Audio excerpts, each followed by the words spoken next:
Hello, everybody, and welcome into our latest live broadcast. It is Tuesday, the 21st of May, 2024. I'm Carey Holzman, and today I want to continue where we left off when I was reviewing these, not the latest mini PCs, but also not that old. You see, most YouTube tech channels, they want to show you the latest and greatest. That's what people generally want to click on. What's the new thing? And the new thing is always expensive. And I mean, if you're one of those people that can keep buying the new thing every time it comes out, it sounds like you've got a lot of things. But for the rest of us, are there the new things from last year or the year before that are worth considering today if we want to get more bang for the buck? If we want our money to go further, let other people go first. Let those parts depreciate, and then you come in next, not last, next, and you pick it up for a fraction of the cost, whatever it may be. So for example, the Wi-Fi router I use here in Studio B is a TP-Link Wi-Fi 7 BE 19000, blah, blah, blah, whatever. And I picked that up in February. Is it February? February of 23? Has it been over a year? I'm pretty sure it's been over a year I've had it. That router was hard to find. It was out of stock everywhere it came out. I think I ended up having to pick it up at Best Buy. I never shop at Best Buy, but it was the same price when Amazon had it in stock, and they delivered it just like Amazon. So same price, just changed who I bought it from. And I've been using it ever since. And there's no better router as far as I can tell. Nothing's happened. Like everything's just kind of flatlined as far as Wi-Fi 7 goes. And in fact, the Wi-Fi 7 standard wasn't really finalized until a few months ago. The good news for you is if you were wise enough, or you didn't need it, or you didn't have the money at the time to drop $600 plus sales tax in my case, you can buy that router today, brand new in the box from Amazon. Same exact router, $400. Now, that is a sale price as far as I know. I don't know that that's a new price. In fact, I've got a link in the video notes today to the links we're going to talk about, the products we're going to talk about as some examples, as well as this router. So let's start with the router first because, like I said, this may not be a permanent price. It may be just a temporary sale price. But the mini PCs I'm going to show you, that's a different category. This is a used product when we talk about the mini PCs. And so because they're just now coming off of lease and businesses, there's going to be more availability and cheaper prices the longer you wait.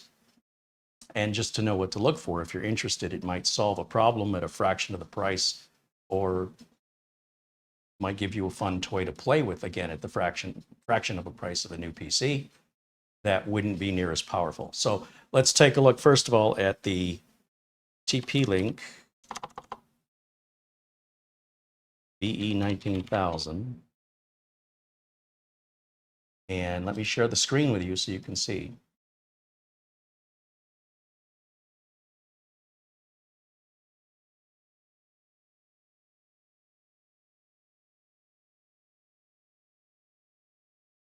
Getting there. There we go. This is the router I use. I've been using it over a year, I'm pretty sure. I'd have to go back and look at the original video review I did on it. But it had just come out. It was very difficult to find. It was sold out everywhere. There is a model above this one, but that one had not come out for many months after I bought this one, and this one's more than I need. This is the TP-Link Tri-Band BE 19000. It is a Wi-Fi 7 router. They also call it the Archer BE 800, so it's got basically two different model names. TP-Link does this with all their routers. I don't know why. This is a 12-stream router. It can handle 19 gigabits per second.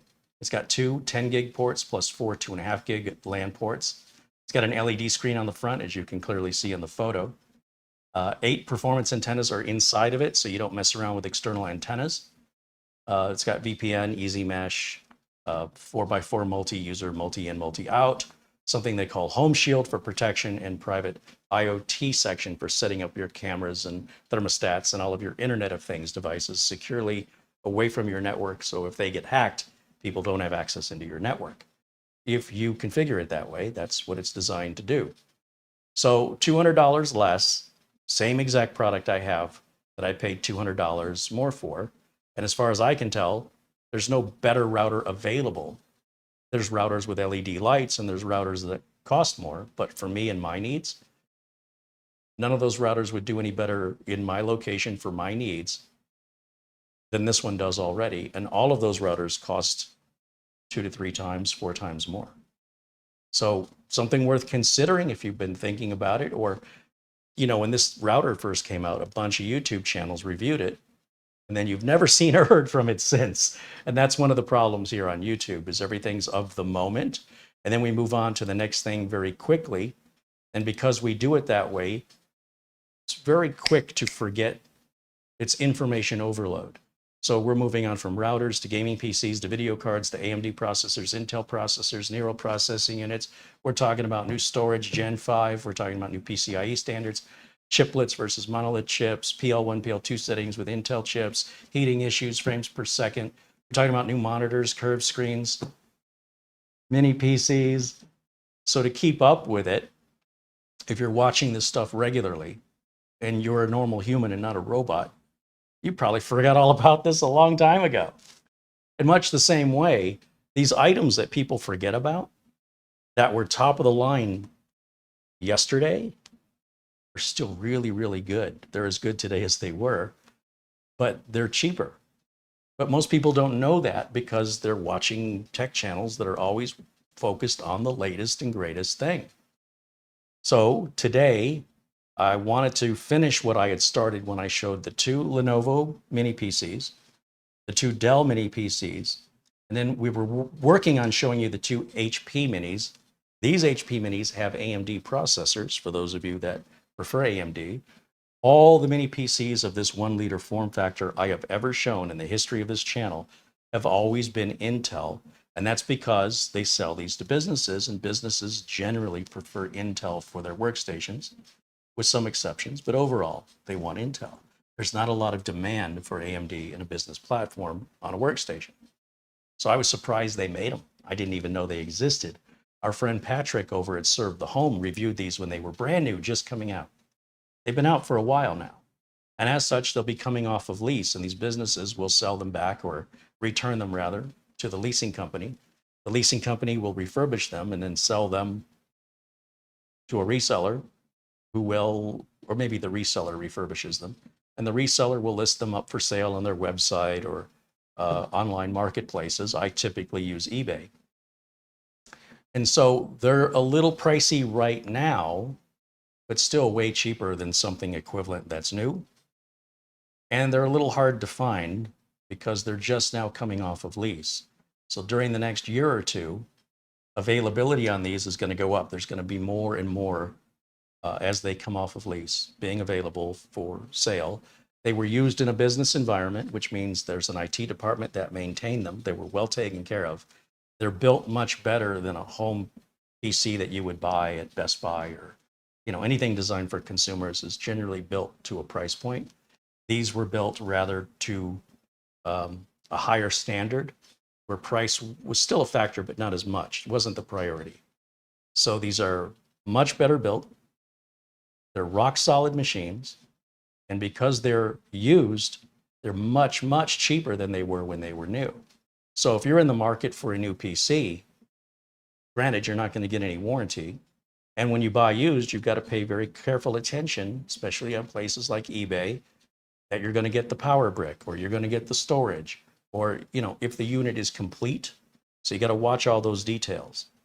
Once you know what to look for, you can save a search, like on eBay, and let it alert you when a new offering is available.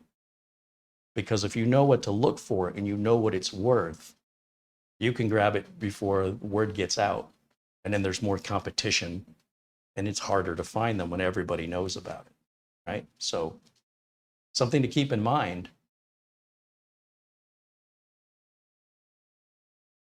Hello to all my friends in blue.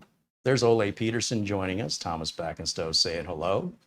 Hello to Ben Laird joining us from Scotland with a £2 super chat. Thank you, Ben. Cheers.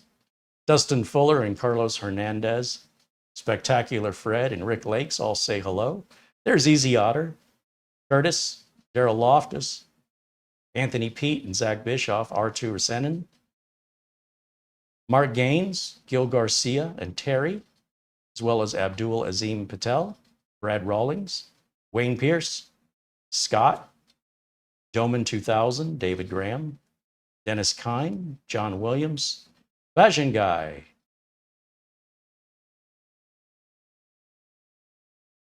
Claudio Ventura, Tim Teal, Carol N., Arnold Schmidt, Darren Gilholm, Kelvin, Sel Ahmed all say hello. Welcome into our friendly, supportive, and kind chat room.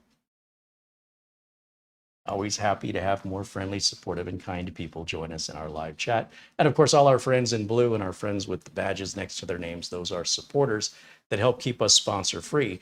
That's why we don't have to show off the latest and greatest thing that some company paid us to do. As a real working computer technician, I want to recommend to you the same thing I would recommend if you were my customer and you were paying me. The only difference is you don't have to pay anything. The information's free. Since I don't know you, I don't know how much of this information will appeal to you. But I'm trying to provide it for the bulk of the audience. And if this one isn't your cup of tea, I hope the next one will be. Don't take it personally. So as a reminder, these HP mini PCs that we were looking at, these are AMD based. I had two of each. I had two Lenovos, two Dells, and two HPs, but I was missing the power brick because I already started moving stuff out of Studio B. So I picked up the power brick so I could turn these on. And let's hope there's no more surprises. Here we have what will be the, which one is the cheapest one? I don't know. This one's probably more expensive. This one's probably the cheaper one, price-wise, because of how it's spec'd out. And I need to change my video feed here because I cannot see myself and I can't tell what you guys can see if I'm in frame or if I'm in focus. So bear with me for a second. I got to be my own producer. Here we go. Now, this, once again, if you remember from the last video, this is what the unit looks like. And on this unit, because there were two and they both look alike, these are the specs of this unit. This is the EliteDesk 805 G8, which I believe is a higher end model. This is an AMD Ryzen Pro 5750G. Right now, it's just got 8 gigs of DDR4 in there. Patrick gave it to me without an SSD, so I threw an NVMe drive, just a cheap one in there so I can show it to you, and loaded Windows 11 Pro on it. This has a pre-shared key in there. It's already installed. So when you install Windows 11 Pro, you don't have to enter a product key. It will automatically enter itself during the installation process.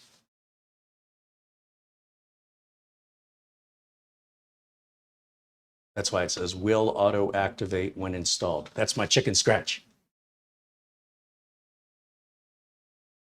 What I was not able to do, obviously, was power it on and give you an idea of the performance.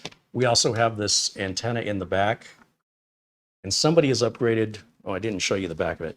Somebody has upgraded a network port on this. These have little cards that you can swap out based on the model and what, in this case, only HP would make these. And they might make a Thunderbolt, they might make a 10 gig port, they might make 2 more USB-As or another HDMI port. Somebody put an Ethernet port in here. I don't know what it is, but it's obviously different from the one that's built in. Plus, this has built-in Wi-Fi and Bluetooth. We don't have any HDMI on here. It's just DisplayPort only, which is very common with business machines, but that's not a big deal. We've got 4 Type A USBs, and on the front, we have 2 regular USB Type A's along with a Type C, if the camera will focus. There it is. All right, so that's how it's well equipped, I think. A total of 6 Type A ports, 1 Type C port that can all be used at the same time, and 2 DisplayPort outputs. Now, my video capture card is HDMI only, so I just buy this little $10 DisplayPort to HDMI adapter, and then I can just plug my HDMI cable right in there. I don't have to replace the monitor or the cable, just this little $10 adapter. Get them on Amazon all day. There's our power brick. This should be about a 90-watt power brick that's required, if I remember correctly. I will plug in a network connection since we already have an operating system installed. And then our keyboard and our mouse, and we can turn this on, see what our boot time looks like, and take a closer look and see what that network card is and other device manager information. If there's anything in the device manager or system properties you want me to look at, I'm happy to do so.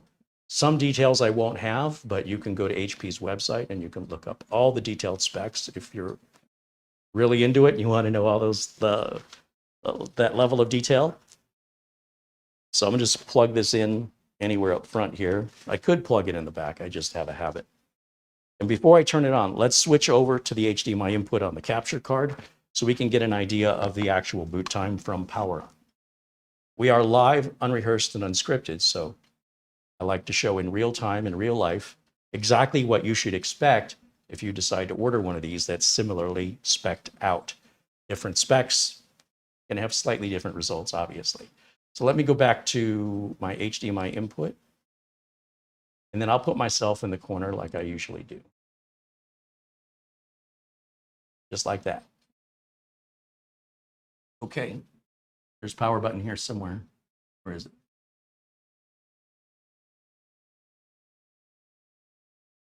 Can't see it, so I'm feeling for it. It was close. Here we go. Not yet. I have to plug the power brick in. Carey, you got to plug in the power brick. I'll get there. Here we go. One more time.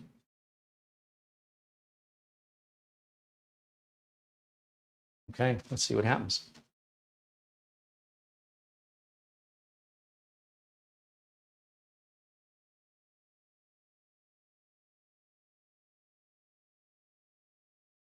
Is that fast enough for you?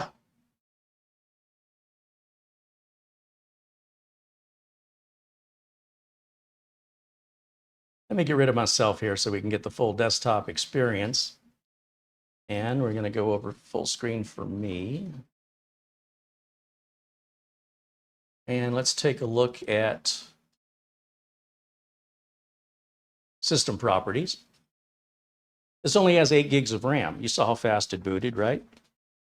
So where that RAM really comes in handy is when you're opening multiple applications at the same time, or a very large resource-intensive application.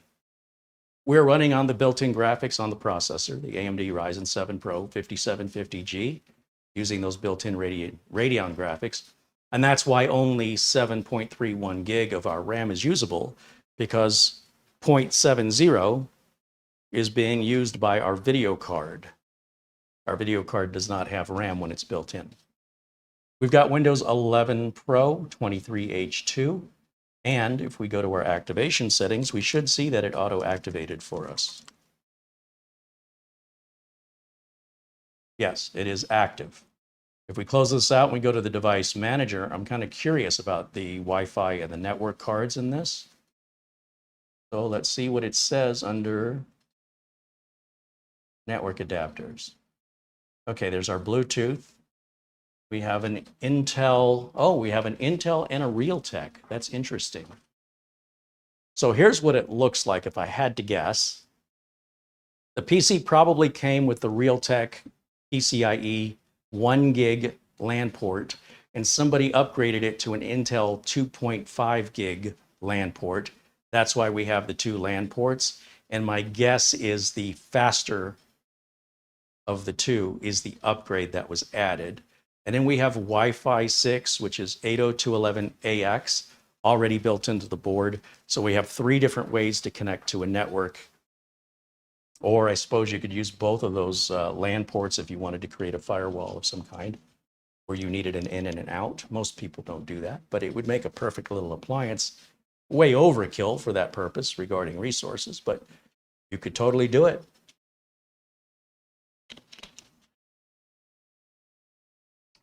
Let's take a quick look in the chat. Anybody have any questions for me? Is there anything you want me to look at?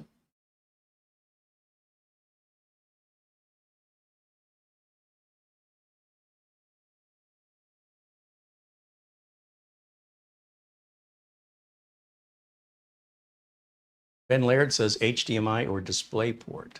One of the great things about these is you can buy an HDMI add-on card and plug it in yourself.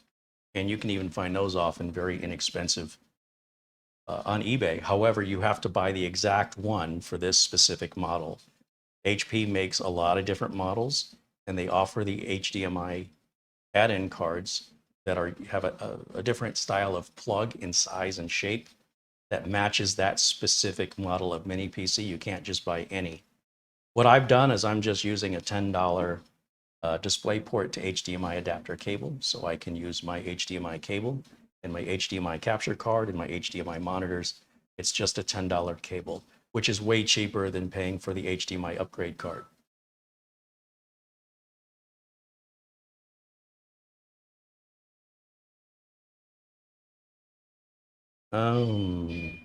Give me just a second, guys.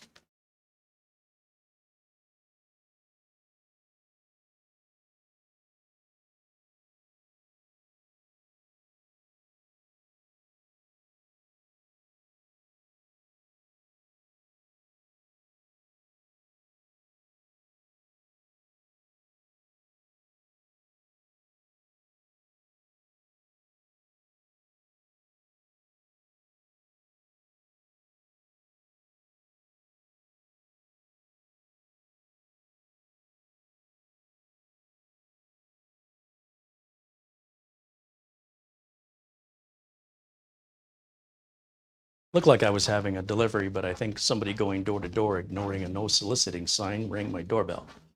What are you going to do? What can you do? Aggressive salesman. All right. Again, looking in the live chat, if there's any questions. I'm not sure what else to show you on this, because you would change out your storage or your RAM, or you would buy it where it already had what you wanted. This is just very basically done just as an introduction and a demonstration. If you look in the video notes, you'll see the model names and numbers are in the video notes below. This one is the G8. And then we'll do the G6 next, starting with the G8.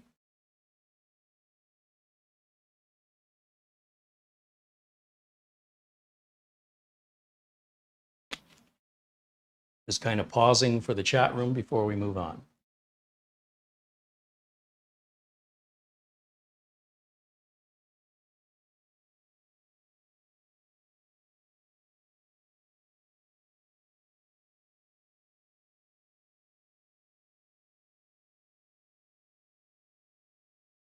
I don't see any other questions on this, so I think we will move on. So let's shut this one down. I'll tell you what, just as an experiment, let's do a restart just to get an idea of restart time.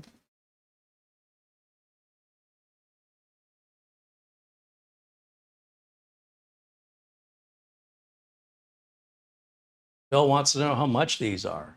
Well, they sold for quite a bit of money when they were new, but as they come off of lease, it depends on how it's equipped and who the reseller is. So if I were you, and the reason I mention this is I would look around for the best price. As they're used and differently equipped, the prices will vary. And when you do your research, you'll get an idea of an average of what they're currently going for. If you look for them in 6 months, that price will be lower. They are going to be used off lease, and so there's a bargain to be had if it's something you're interested in, but there's no way I can tell you what any price would be. You just have to do that research on your own, depending on which model you're interested in, who you're buying it from, and how you want it equipped.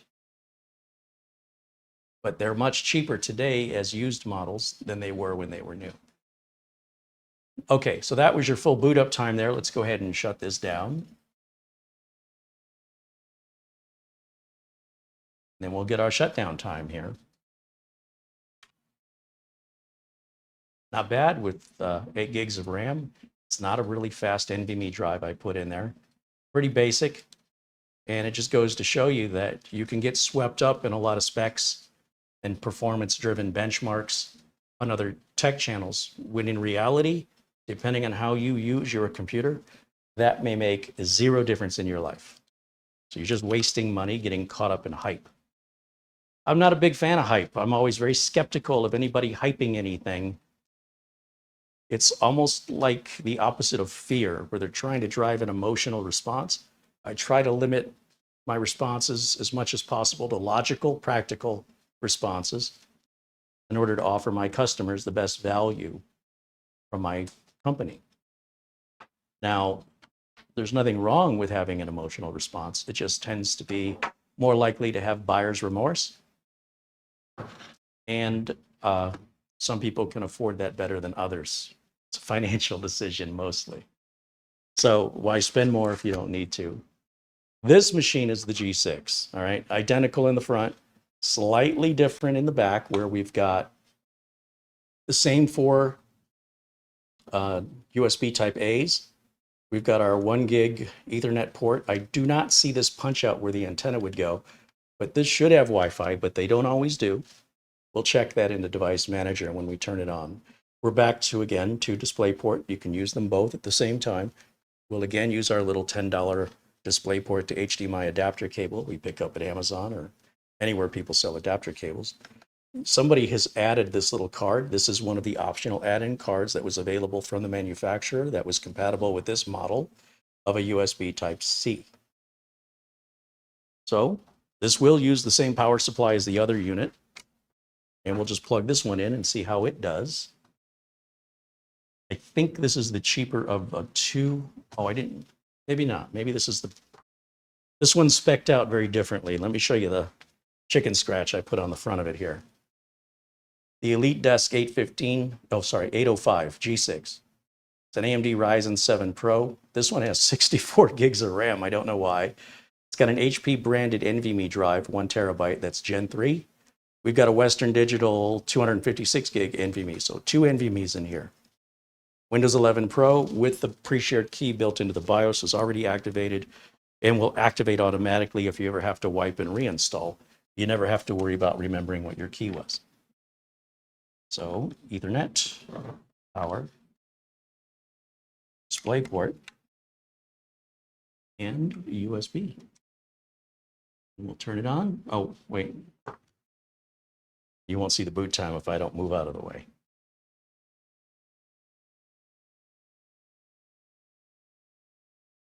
Now, 3, 2, 1, on.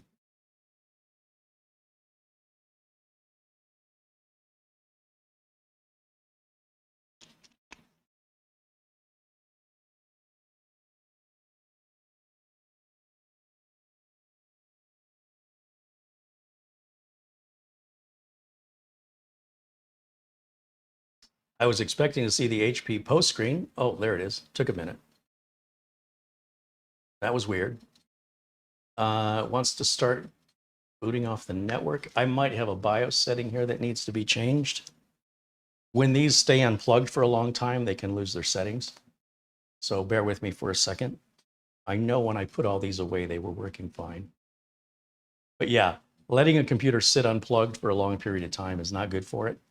And sometimes some settings can get lost. And I think that's what's happening.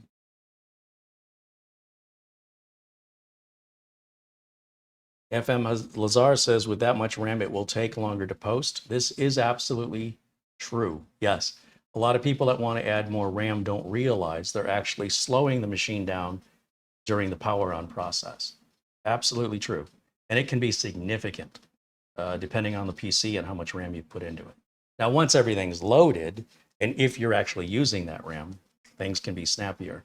But in some cases, people aren't using it. They buy it because they're caught up in the hype. They're spending a lot of money for it, and then they're slowing down their machine's boot time, and they're wondering, this was better before. Wasn't it supposed to be better after I did this? There's a reason why you do it, and there's a reason why you shouldn't when it comes to PC upgrades. Is the RAM soldered in? Absolutely not. No, the RAM is just regular SO-DIMM laptop style of RAM. You get 2 sockets on all of them, whether it's Dell, Lenovo, or HP. These 1-liter PCs are all the same in that way. Some will have 1 NVMe, some will have 2. You know, if that's important to you, watch for that. David Graham says he doesn't understand why the USB ports are so underwhelming. I'm overwhelmed, David. I'm the exact opposite. I don't understand why it has so many. What in the world would somebody be doing with 6 or 7 USB ports? It doesn't make any sense. I don't have 6 or 7 USB things I could plug into it. Do you?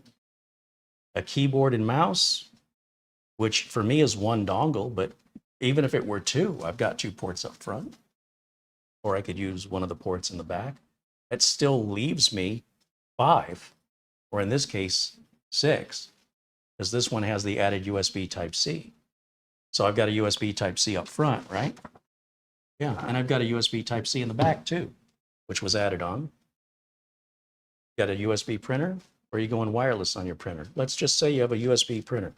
Let's say you have a USB scanner. You still have 4 more USB ports, man. That's way over the top. I would suggest if you need that many USB ports, you just get yourself a USB hub so all your cable management will look cleaner. The USB ports are only 3.1 or 2.0. Well, this is an older machine. So look, if you want an electric car, I wouldn't go shopping around for a car in 1986. You have to understand that this is an era, a product of its era. They couldn't put USB in here that didn't exist when this was made. And if they did, it would cost more. So why are you even looking at it? If you have, what do they call that? Caviar dreams on a,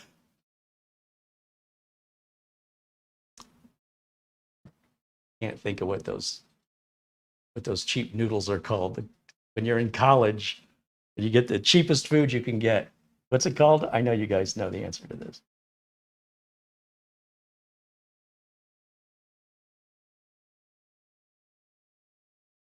Ramen. Thank you, Mara. You can't have caviar dreams on a ramen budget. All right. If you've got the caviar budget, go have your caviar if that's what you want. But, you know, turning your nose up at the ramen when that's all you can afford. I mean, I'm just saying the reason behind the video, not about you personally. I don't know anything about you. I don't know what you can afford. But understand the price reflects that it's an older machine. It's not that much older. But if you require that, you should not be looking at an older machine. That's it. I don't have a single customer with anything USB 3.1 or 4.0, or any customer uses a Type-C. All of my customers universally, they plug in a flash drive, it's Type A. They plug in a keyboard or mouse, it's Type A. They plug in a printer, Type A. Nobody's got anything Type-C. So while you might turn your nose up at it, my question to you is, what are you using your USB ports for? Because that is unlike any other customer I've ever met. You are unique. You are not like most. And so when they build these, they want to build these for the masses, not specifically for you. But they do make machines for you. You just have to pay more for it. That's all. We do custom things, or we go over the top on some things that don't sell very well. But one of the reasons they don't sell well is they cost so much more money. So you can have it all. You just have to open your wallet. No problem. Looking at the specs on this, let's get back to this for a second here. Device manage. Right, let's go to the system specs first. Okay, slightly lower model here, so this one will be a little cheaper than the first one we looked at. This is a Ryzen 7 Pro 4750 GE.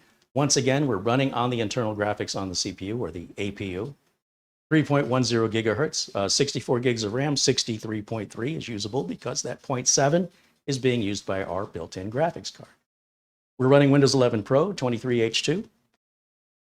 Activated. Let's just verify that's activated. Am I still on the screen? Let me get rid of myself so you guys can see the whole screen.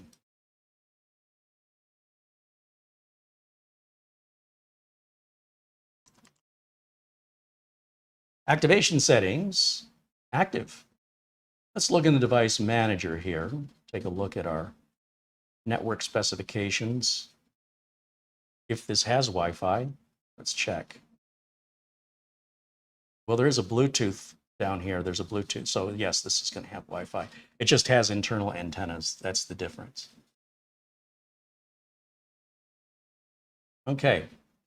So looking in here, there's our Bluetooth. We have an Intel AX200 Wi-Fi 6.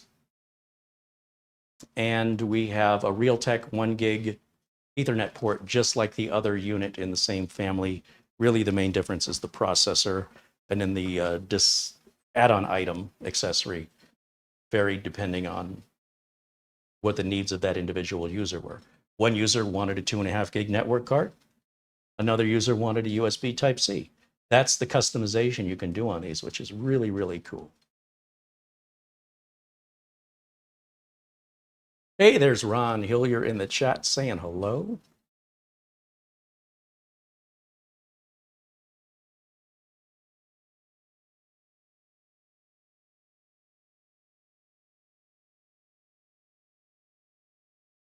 FM Lazar says you also don't have customers that would stuff 64 gigs of RAM into one of those little boxes. Actually, I do, but they're accountants that are running some pretty intense spreadsheets. But in general, like for home users, business users, and most users in general, 32 gigs is pretty much where the sweet spot is. And then it depends on what the business is doing with it. One of my clients is all 64 gigs across the board. And part of the reason they did that was because the majority of the office would benefit from it. And in order to keep support and consistency the same, the other employees that don't need that much, we just went ahead and made everybody equal so that nobody had any, potential for why is this person's computer better than mine? So we just did them all. So everything is consistent and also consistent with regards to support. It's so cheap these days. Frank wants to know if there's a 3.5 millimeter headphone jack. Yeah, right up in the front. It's right next to the power button on all of these HPs. Also, all the mini PCs from Dell, Lenovo, HP, they all have that right up on front. I failed to mention it, and my apologies, but it is there. Yeah. Anything else you want me to look at here in the system properties or details of the machine that I have not covered? Ron says our friendship is now 40 years old. Is that right? Yeah, I guess he's right. I've known Ron for 40 years. If anybody questions, was Carey really into computers in 1991? Oh, you can ask Ron, because that would have been 1984 that we met. So he can tell you about Carey before the computer. Well, when he was playing with computers that he couldn't afford, hanging out at Radio Shack, using the floor models because I couldn't afford one, and staying there all day. And he worked there, and he saw me every day, and that's how we met and became friends. And then that's where my passion started for computers, and until I could save enough paper route money to buy my own.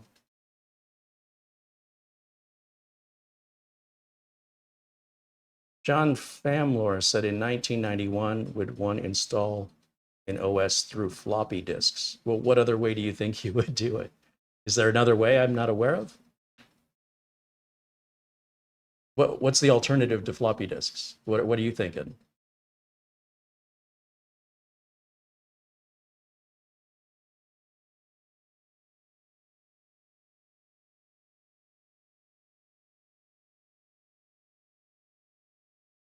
Frank says, I bet Ron has a treasure trove of background information. Oh, he's got stories. He absolutely has stories.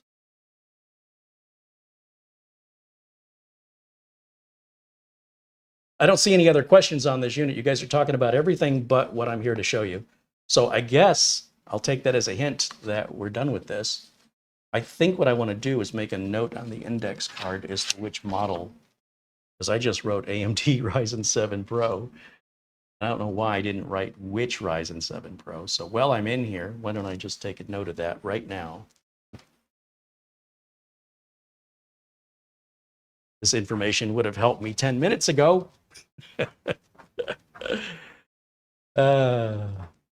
That's all right. What do we have in here again?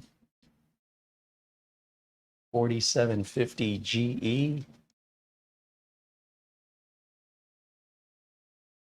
Yeah, 4750 GE.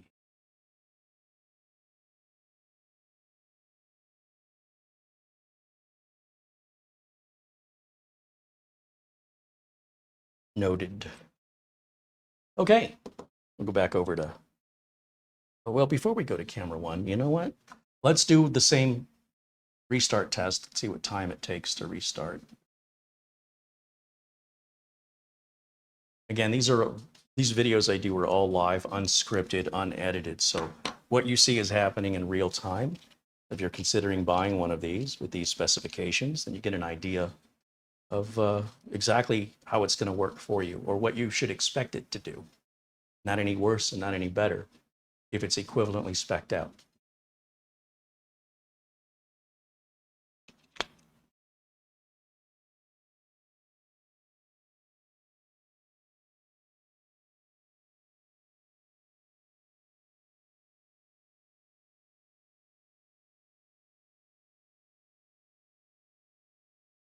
Okay, so that's your boot time. And let's shut it down and we'll see what our shutdown time is. I guess I should wait for this to populate first. Okay. And we'll see what our shutdown time is here. There it is. So the links in the video notes, there's 2 links to eBay. Currently, as of today, the 21st of May, 2024, there are very few of these available for sale right now. They're just now coming off of lease. But you're looking at a $400, $500 price range, again, depending on how you've spec'd it out. Now, if you compare that same price range with something brand new, even a desktop tower, I mean, I've seen people drop that much on a video card or a power supply. So you're getting the whole computer, the case, the power supply, the RAM, the CPU, the motherboard, the cooler, the Wi-Fi, the network, the USB ports, the operating system, Bluetooth, storage for the ones that I've linked. Those links are only going to be valid for a few days, so I already anticipate the comments in 6 months from now going, those links don't work anymore. Those items aren't for sale anymore. They're just samples currently, as of today, May 21st, 2024, so that you know how to search for it yourself. If you want to find a deal, you need to go look for it. And I'm just giving you some ideas of something you might be interested in and might want to start looking for if it's up your alley. Or in 6 months from now, there'll be more available. The price is likely going to continue to drop. But by comparison, 6 months from now, they may not seem as attractive as they do today. As more newer, faster stuff comes out, these are just going to appear slower, right? So the appearance of value changes depending on what you're comparing it to. So based on what's available today at prices today, these are a bargain.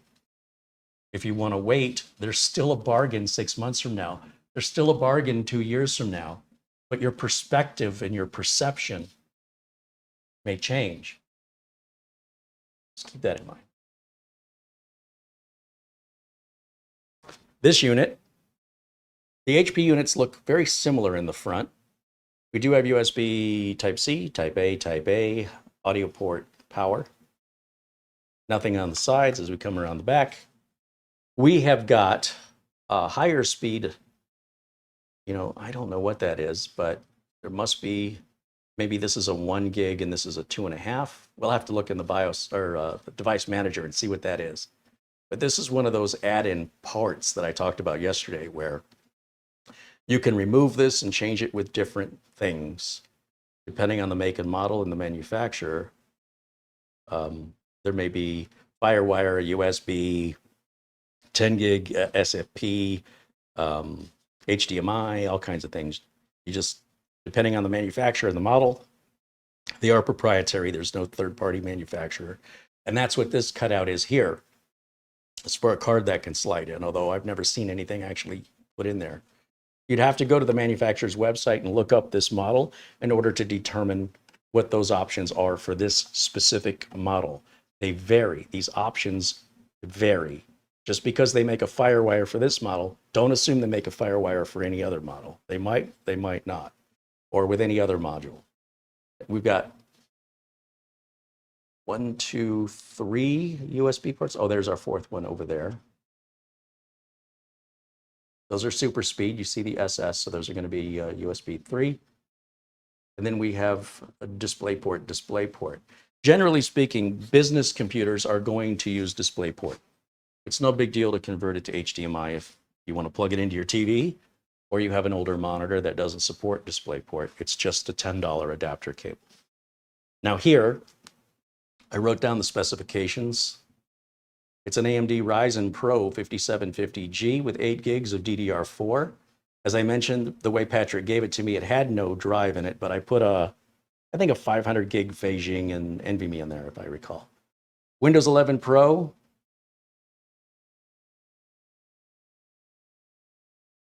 Which I made a note, will auto-activate when installed. I made that note because when I take my NVMe out and give it back to Patrick, it's kind of a note for him, if he doesn't already know, that you just install Windows 11 Pro without a product key.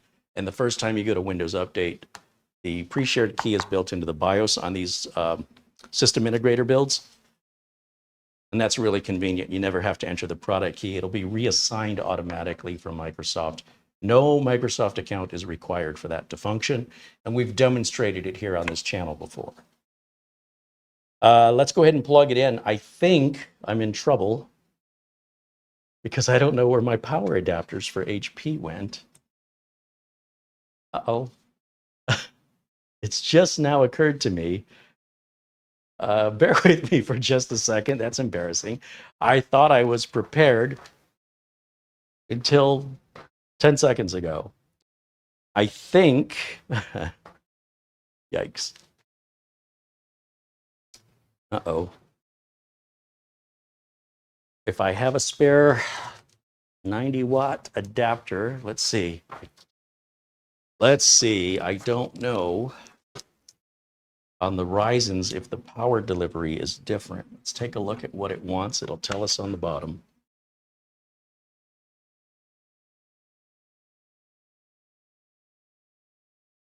This is an HP EliteDesk 805 G8, which was probably written right up on the top of the index card when I had that close-up earlier. And its power requirements are, geez, how many more words could they fit on the back of this? I wonder what the pitch size of that font is. Input 19.5 volts, which is standard. That's normal. Most mini PCs and desktops. Most mini PCs and laptops, 19 volts is normal. Common.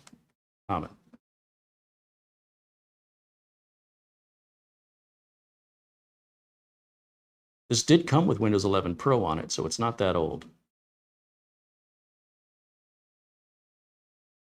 Still looking for the wattage.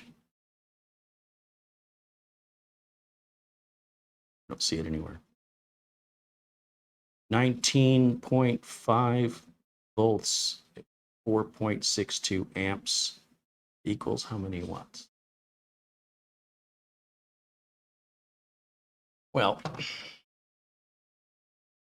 what is this? This is probably 65 watts or 90 watts.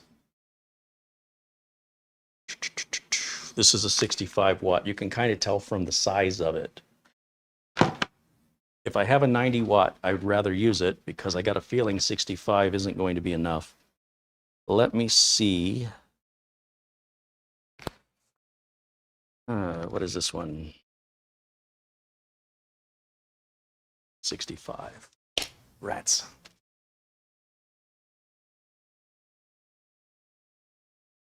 What is this one? 65. Well, here's the thing. Remember I told you if you plug the wrong power adapter into something, you can toast it.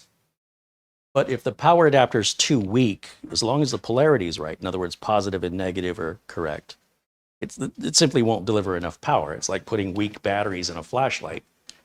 It just won't turn on. So I don't think there's any harm in trying. Just got a feeling this isn't going to be enough power. But if it doesn't turn on, I'm just going to warn you right now, it'll be because we're not delivering enough power. I had a bunch of 90 watt power supplies for HPs, and I recently moved them to Studio C thinking, I don't need these right now. I'll get to these later, without thinking I was going to borrow one of their power supplies specifically for this, which is why I did not take any from Patrick, because that would be something else I'd have to remember to return to him. And how would I know his from mine? So anyway, I was trying to keep things simpler, and this is a consequence of that. But that's all right. Maybe we'll get lucky. We've got our $10 DisplayPort to HDMI adapter.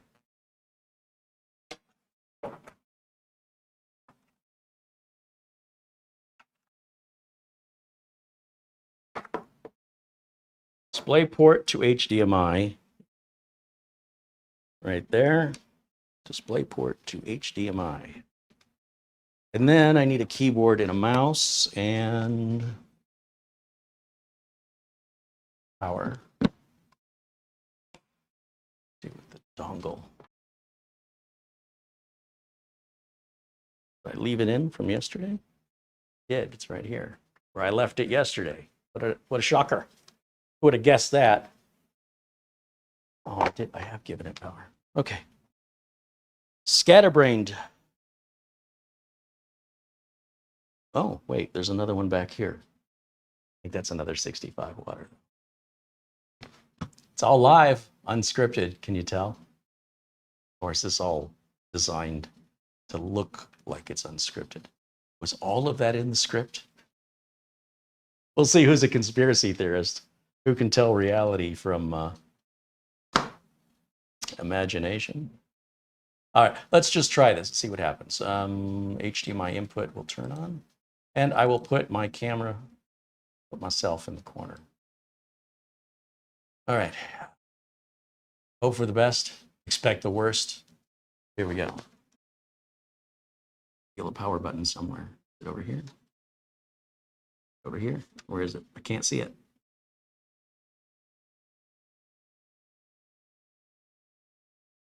Oh. Okay. Good.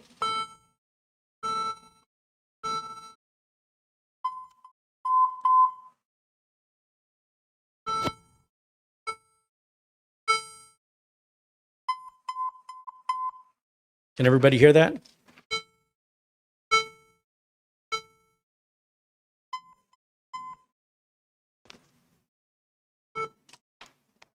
Okay, that is telling us it's not having enough power. It's saying, you're giving me some, I need more. So you would not want to try and fix this. You wouldn't, in other words, open it up and start changing RAM and thermal compound and fans and connectors. You're just wasting your time because that's not what it's complaining about. You've got the wrong power adapter plugged in. So who knew there was a lesson there? Well, shoot, I really want to show you. I'd really like to show you these. I have a few more power adapters here that might be 90 watts. Let's see. Now that one looks like it's 65 to me. Wattage on this one is 65. Of course it is. When you get to these higher end machines, obviously they need more power. I mean, that's just common sense. And I did not plan this well. This one I'm pretty sure is also 65. Darn it. Well, I did that to myself, ladies and gentlemen. Just did that to myself. Don't even think about using the Dell power supply. Don't even think about it. The Dell power supply is 90 watts. But here's the thing, even if this plug fits, which it probably won't because they're competitors, yeah, it ain't going in there, thank goodness. Because even if it did, you would likely burn out that unit. Even if it meets the power requirements and it fits in the plug, they don't play nice with each other. And if you could swap power supplies or any parts that they make themselves with their competitors that they make themselves, you got a lawsuit on your hands. So they almost have to make it proprietary. I just want to look around a few. Wait, what's this down here? No, that's not. Well, golly gosh darn, we'll have to revisit this or just simply move on, I guess, because, yeah, that's not going to work. I think I am out of options. I'm just trying to quickly remember if I have another one somewhere, but I'm probably really thorough when I moved them over to the new studio that I took everything. I'm not one to leave things behind. So I would be happy and disappointed in myself if I found one here, because that would mean I did not do it properly if I left anything behind. That's all right. It's all fixable. Gosh darn. Yeah, I can't imagine I wasn't thorough. That's the downside of being thorough right there. You've witnessed it. There you go. Okay, so you can get an idea of what this is going to run like, because as far as booting into Windows 11, it's going to boot in just as quick as anything else. Your difference is primarily in the ports you have available. I can't remember what that other network card is right up there. It's probably going to be a 2.5 gig. That would be my guess.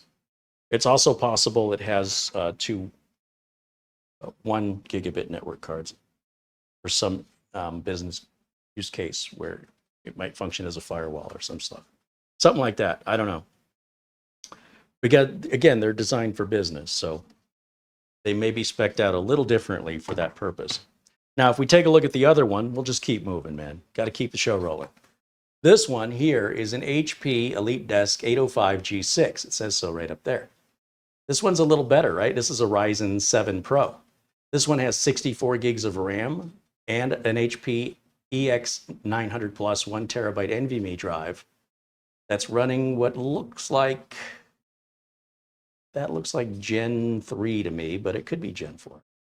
We've got a Western Digital 256 NVMe, so this has 2 NVMe drives in it. Windows 11 Pro, and it's activated. Same front as the other one, and we come around the back, slightly different because instead of having a network port here, they put an add-on USB port here, USB Type-C. These are one of the options that was clearly available from this manufacturer for this model that this customer selected. We still have this port here, which is not used. And then we have our Ethernet, USB, DisplayPort, same as the other one. Get the gist of this, right? This is how companies can configure these to meet their specific needs. You'll also notice that there's no Wi-Fi antenna port on the back of this one, but there is a Wi-Fi antenna port on the back of this one, right? So does that mean this one doesn't have Wi-Fi? Well, without turning it on, I don't know. This one's spec'd out really well. You can just imagine what sort of performance you would get out of a Ryzen 7 with 64 gigs of RAM in a little tiny box that is what we call a 1 liter or 1L mini PC. And these are built like a tank. Like a tank. They are solid. They don't build them like the cheap consumer stuff. As a result, they do cost a bit more. They're very easy to work on. They very rarely need to be worked on. And, you know, if you're not a gamer, they're good for everything else.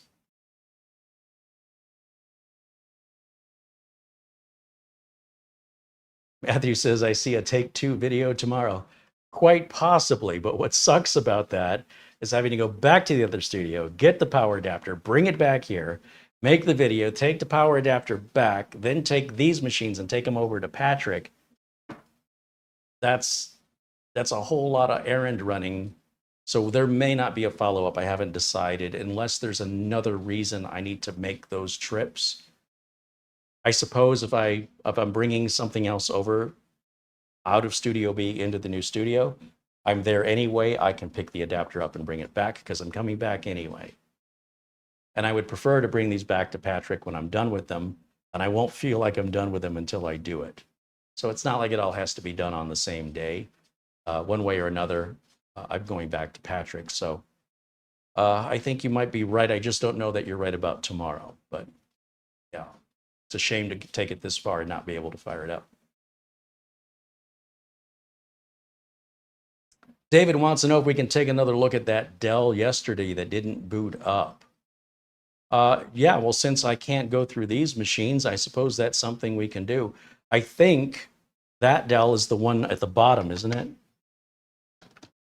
It was the cheaper i3, if I recall. So that would be this one right here. And let's go ahead and take the cover off of it. It's a good idea. Let's do that.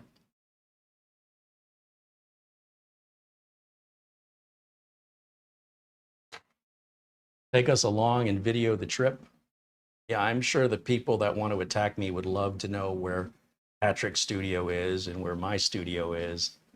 They can look at the road signs and look at the restaurants, and they can easily figure out where the heck I am, and then they can do more harassment to me. So unfortunately, that's the world we live in, and so we have to keep these locations private in order to avoid the harassment from lonely, lonely men, lonely, sad men. That's all it is. No women do this. It's just lonely men who they're not loved, or they don't feel it. They don't feel loved. And so all they do is lash out at people that are complete random strangers. This is part of what comes with this job. If you want to be a YouTube personality, or even on TikTok, if I were you, make sure you have anything online, do a search for yourself. And if you can find your address, your phone number, have it removed before you start getting popular on YouTube, or it'll be too late. And then the only way to fix that is to move, which is what we did. Did you ever think about that? Did you ever think about the side effects of the job? It's not a side effect you would have at almost any other job.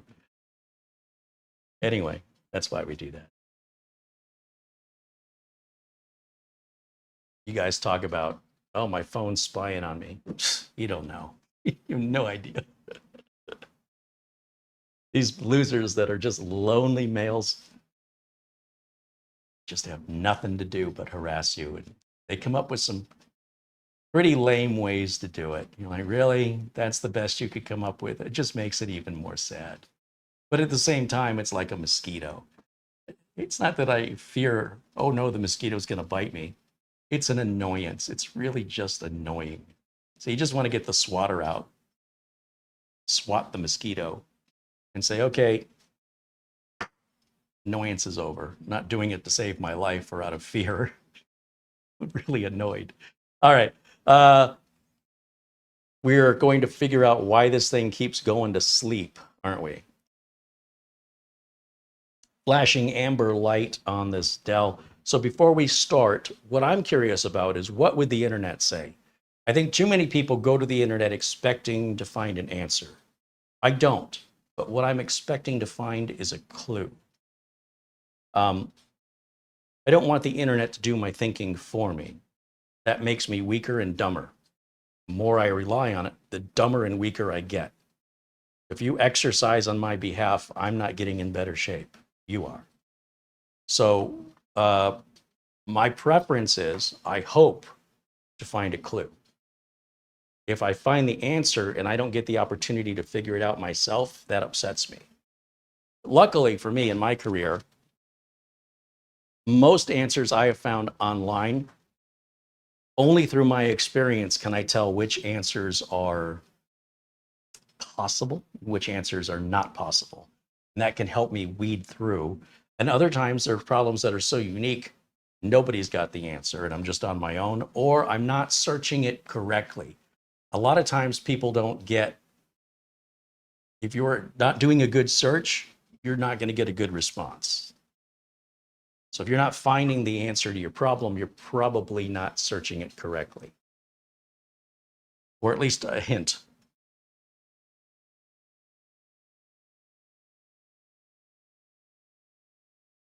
So if I do a search for, I say this was an Optiplex 3070, I think.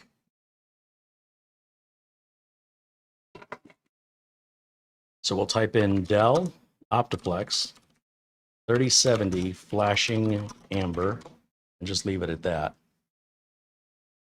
And the first link that comes up is a service manual from Dell. Amber LED state off, white LED state off. That means the power is off or it's hibernating. Wow, thanks for that.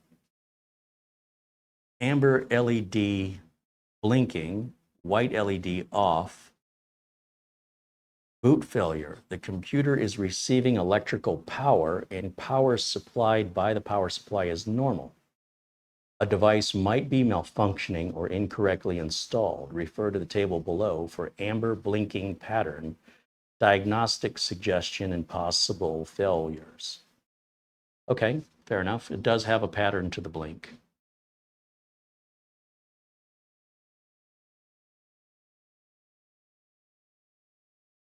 And then it's listing a bunch of combinations of white and amber blinking, and we don't have any white, it's just amber only. And in all of these, it says white state 1 or 2 or 3 or 4 or 5 or 6. It's 0, and that doesn't seem to be an option. So again, the internet is not leading us where like if you're looking for the answer, it's given us a clue. This is what I was talking about. Is that a big enough clue for me to resolve this? And do I even believe that that's even taking me down the right road anyway?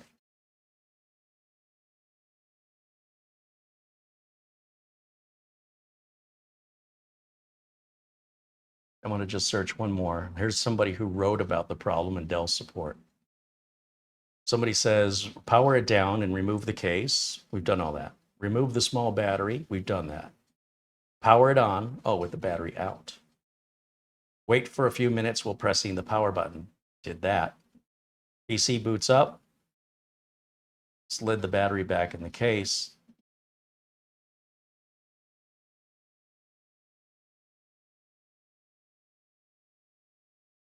A new battery is a cheap thing to try, but typically a blinking amber power button is a sign there's an issue with the power supply. Oh, well, I mean, that's possible too, because I only have this one power supply that we're using with both units. I would assume the i3 requires less power, so as long as we've got more power than we need, this should be fine. But do I have a different power supply I could try? I think this is the power supply that came with the i3.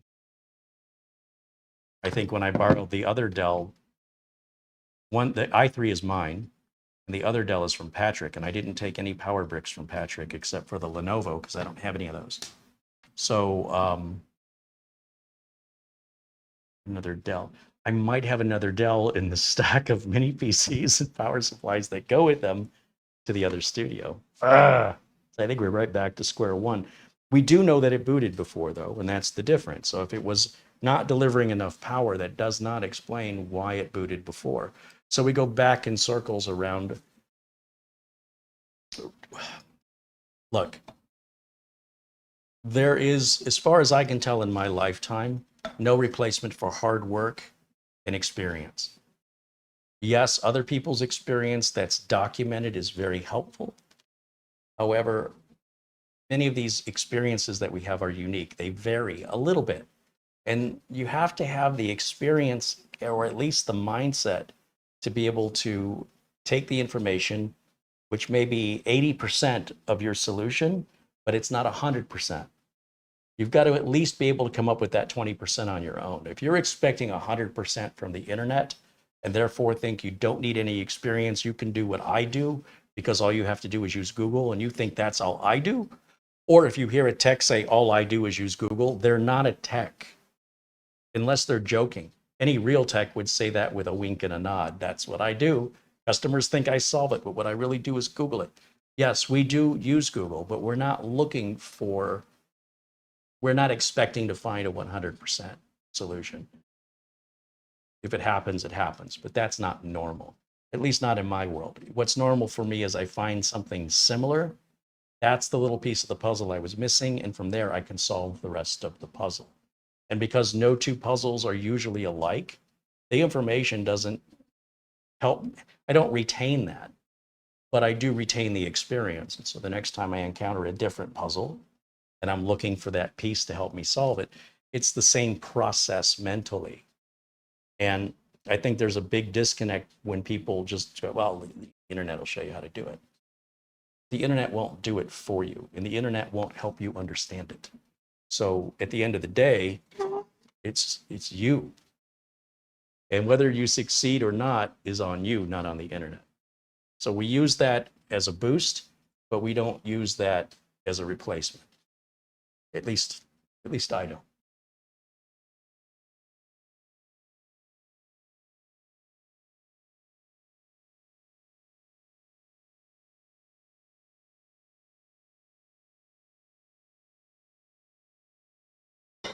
Okay. So if it booted before, why isn't it booting now? Here's another tech tip from your Uncle Carey. When you're dealing with an intermittent problem, and I don't care if it's your health or your car or your computer, those are the most difficult, time-consuming, frustrating problems you'll ever solve. When something flat out doesn't work, that might upset you, but that's easier to fix, right? If the machine simply is dead, let's just say, and nothing I do, the light will come on, I could have that fixed probably in under 10 minutes. But because sometimes it turns on and sometimes it doesn't, and then the way it turns on is it boots or it just kind of acts like it's asleep, and then it doesn't do it every time, how do you really know you've ever fixed it? You just have to wait till it starts booting every time, and eventually you give it back to the customer, and the customer is your best test bench. Let them use it. Otherwise, you'll be powering it on and off indefinitely until you're satisfied it's fixed, and your customer might have, grown a beard this long between that and the time they get it back. So you do have to work quickly and reasonably. And if it's something that you're not confident about, find your customer another solution while you can continue to work for a longer period of time. That's between you and the customer to work out. But I guess because it's so inconsistent, let's just make sure nothing's changed since yesterday, because honestly, I wouldn't be surprised if it just turned right on. And I wouldn't be surprised if it went back to the blinking amber light. It could go either way. There's no consistency here. When it comes to the power brick, the bottom of the case says it wants a 19.5 volt, 3.34 amp power supply. And the power supply says this is a 90 watt power supply. It's 19.5 volts and 4.5 amps. So it's providing the voltage we need. And think of amperage like horsepower. That's the maximum amperage it can deliver. It's only going to deliver what the PC needs. So if the PC needs 3.5 amps and we're giving it 4.5, that just means it's like you have an 800 watt power supply in your desktop computer and you're only using 400 watts of it. That's all headroom that's extra. So this has extra. So it shouldn't be a power delivery issue unless something's physically wrong with this brick, except that this brick worked fine every single time on the other unit. So that makes me think, as I'm doing the math and the equation, the brick is likely not the problem. Something in here is the problem, but where? First thing we did was replace the CMOS battery yesterday. The old battery was a 0.5 volt low. That's significant. Let's swap it out. It made no difference. I'm sort of back to square one on this. Nothing I've done has made any impact. So I have to think of doing something that I hadn't thought of doing before. Or searching for something I hadn't thought to search before. Because my search results, as I previously mentioned, will only be as good as my search. The more specific I can be, the better the solutions are that are going to be offered. And the more vague I am, the more vague and obscure the answers may be as to how helpful they'll be for me. We call that Google Fu, like Kung Fu, but with Google. How good is your Google Fu?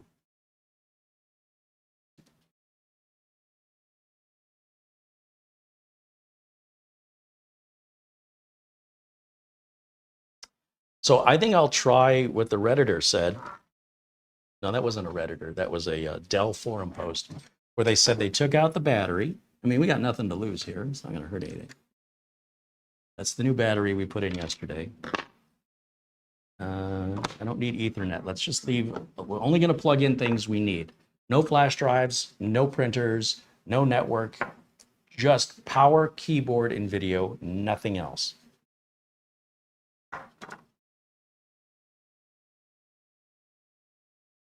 Now, it could also be the HDMI port, right? So that's the other thing to consider.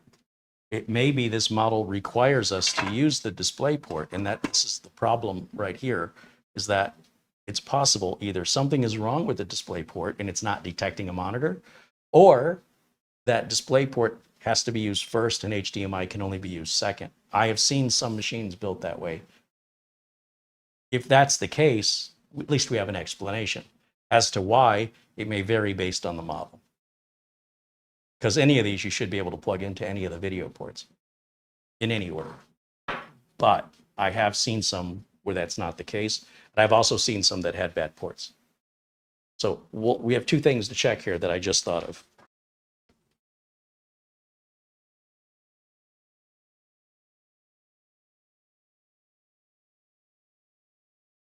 The diagnostic procedure is a little like, it's a little MacGyver. I think it's fun. To me, this is way better than a video game because I'm not paying to play it. And when I win it, I get to play another game. I don't have to play the same game again. That's way more interesting, or keeping my interest. Like reading the same book twice. I don't know. Some people do that. It's definitely not as enjoyable for me the second time around when I know what's coming. But to each their own. Let's try it, see what happens.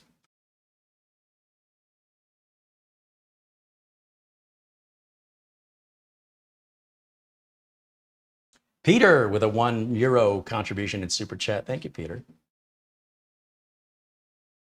Sorry, I've been it's hard to focus on this, the level of concentration it takes, and do this and the level of concentration it takes, and look at the chat room and the level of concentration it takes. It's, as my friend said, still spinning plates, Carey.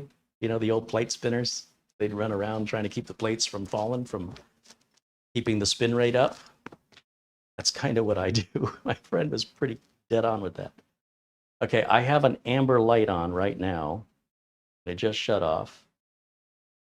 Now it's, okay, it's a white light that's on right now. Take it back. White light.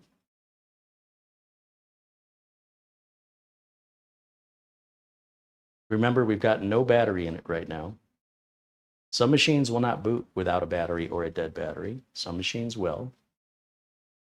And now the light's gone to amber briefly and back to white again. It's booting. Isn't that interesting? Pretty darn interesting to me. I wonder if that's telling us that we don't have a BIOS battery. Let's see. Time of day not set. Well, the time of day is set by or rather it's kept by the battery when the machine's off. So that's exactly what's supposed to happen. That is perfect. That is normal operational procedure right there. Okay, I'm gonna have to make this bigger so I can see it. So bear with me here for a second. Date and time not set. Let's just continue. Oh, let's go to BIOS setup. Let's do that. And let's load the BIOS. No, it doesn't matter. Without a battery, it's not gonna save it. Let's do it anyway. Heck with it. System information, boot sequence, advanced boot options, UEFI, parity, always accept internal. So there are going to be some different options. I guess I haven't really talked about this.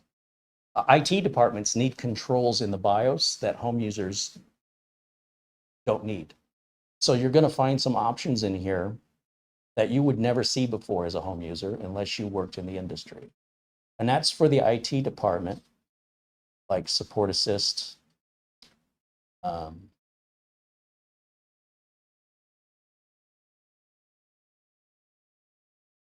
active state power management. Let's just disable it. Apply.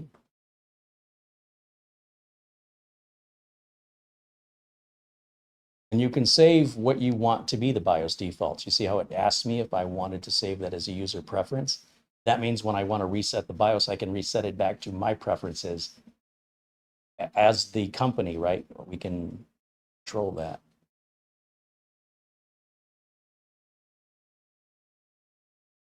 Some pretty cool features in here. This does claim to have a wire. Oh yeah, this has the antenna. This isn't the one. You can disable the wireless if you feel like that's not good for your corporation to have Bluetooth or wireless.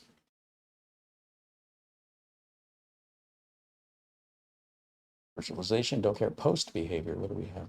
Post behavior. The power on self-test or post. Adapter warnings. Now this should tell you if your adapter is too low. For example, the message will alert you if you attempt to use a power adapter that has too little capacity,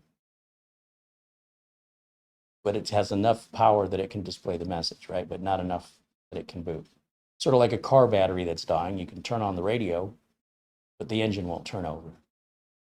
But this is smart enough to tell you why.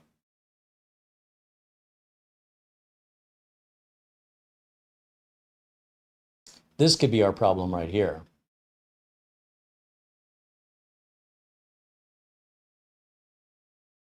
We definitely don't want it on thorough. Let's put it on minimal. Again, in a corporate environment where you have hundreds or thousands of these, you can imagine how beneficial these settings can be.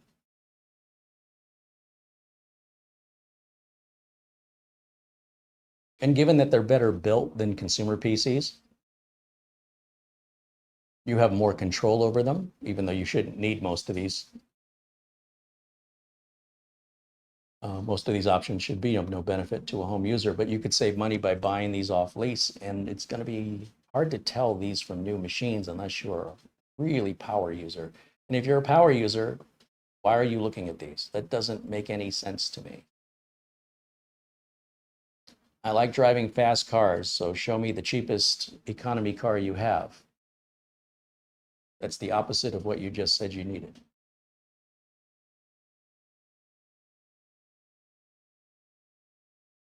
Okay, I think that's it. We did hit apply. Let's go to exit and let's see if it boots.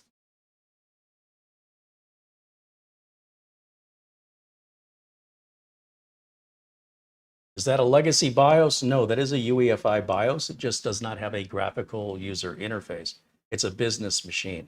Business machines generally don't have pretty pictures for the IT department to click on. They want to get down to business. So just because your interface is text versus GUI is no indication of its legacy or UEFI.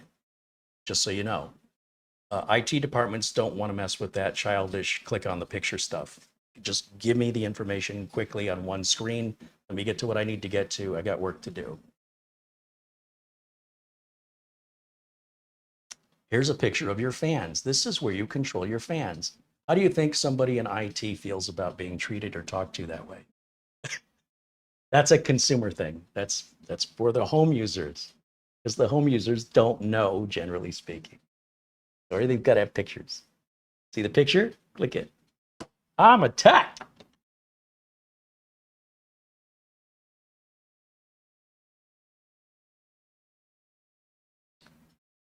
Okay. You have to remember, I have kept the battery out, right? So I don't know what's going to happen here. It looks like it reassigned the date and time, but will I lose my BIOS settings? I don't know. Let's go ahead and shut it down. I think as long as I leave it plugged in, even though it's off, if I leave it plugged in, there's still a little power being delivered to this. Any modern electronic device, your TV included. Just taking a little bit of power. It's keeping everything. It's remembering your Wi-Fi login or whatever for your TV or your settings, your saved channels, etc. So in theory, I wouldn't lose the BIOS settings until I unplug it from power, and it literally has zero power. That's when the battery would kick in. So in theory, we should be okay now, and the BIOS settings should still be unaltered.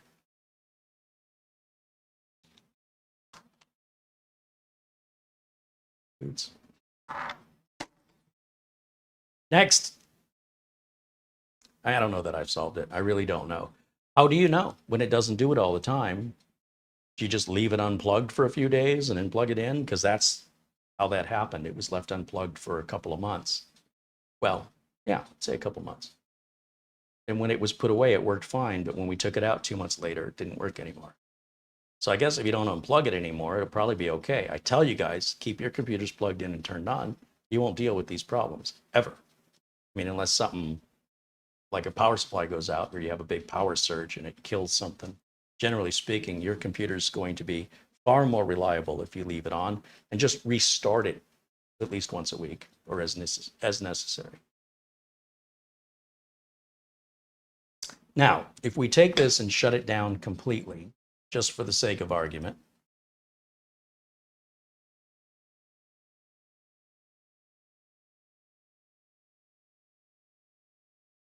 shut down. And as that powers off, we'll go back full screen here to camera 1 so you can see what I'm about to do on the whole screen. Instead of in this little corner, there we go. Now I'm going to go ahead and unplug everything. Make sure the fan stops spinning here. Okay, the fan is stopped. So there's our HDMI. There's our power. I guess I don't need the display adapter. Back where we'll find it the next time we need it. Let's put the cover back on. Take that out or the cover won't go back on.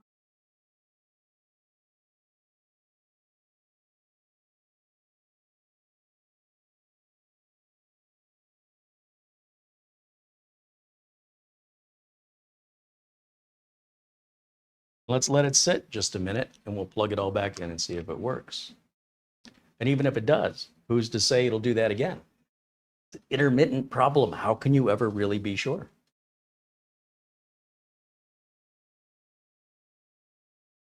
This is about empty.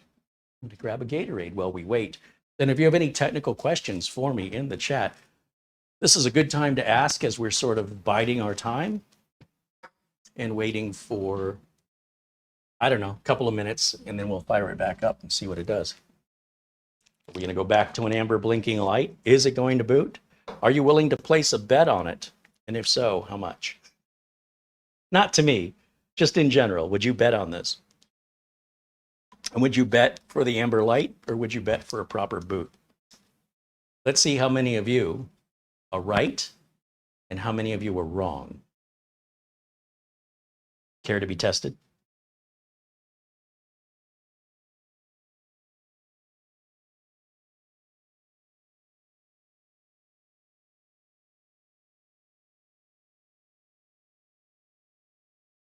Okay.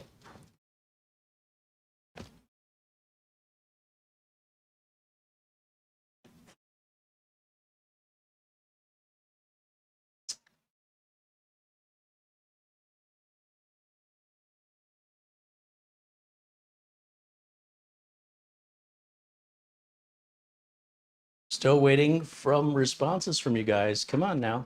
Come on. Don't be shy. You know how the whack-a-mole game works, right? You poke your head up, and then the hammer comes down. But if you poke your head up, will the hammer come down on your head, or are you too quick for that? Let's play. I'm the one holding the hammer. Gotta find better analogies than that. Richard Palmentier has a question. I leave my Acronis backup drive connected to the computer, and I have it set for incremental backups. Is this okay to do? That is one of the worst possible things you could do.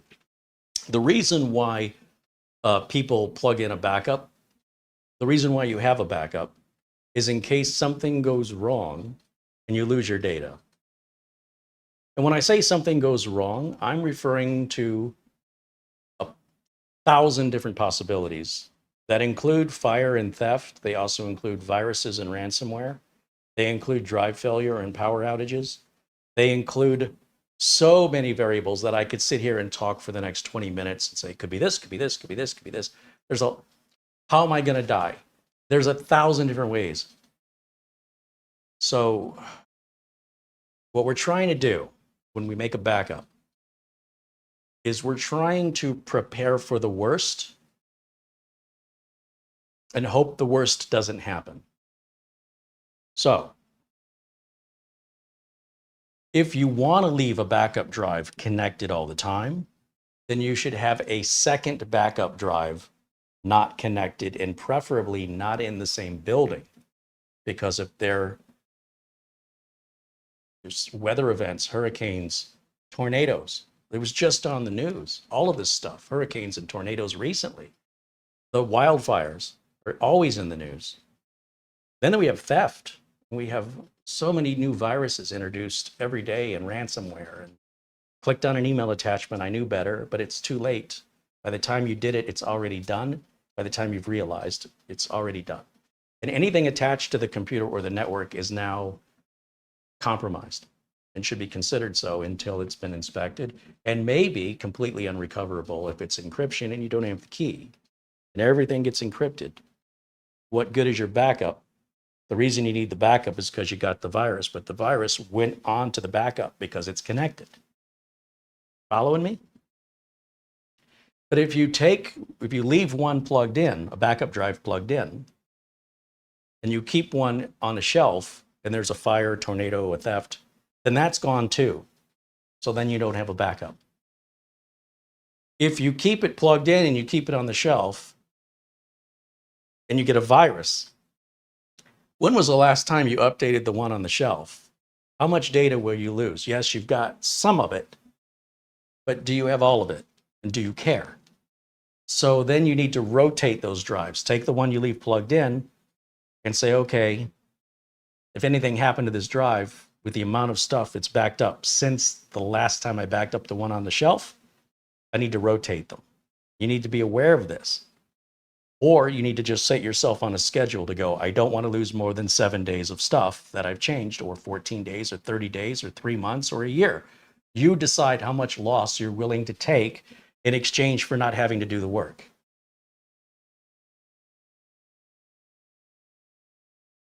So in my business clients, we have 3 different backups. We have the main storage of the NAS. This is pretty standard procedure for me if you're curious how I do it. We have a local backup, which is typically a little USB SSD plugged into one of the office administrator's computer, somebody in charge. Okay? Not just any employee. It's got to be the person, not necessarily the boss, although sometimes. The bosses generally don't know anything about this stuff. They won't know what that thing is. We just keep it out of sight and out of mind to the boss. It's usually the office administrator that's running everything. So usually it's the office administrator PC that gets the backup drive plugged in.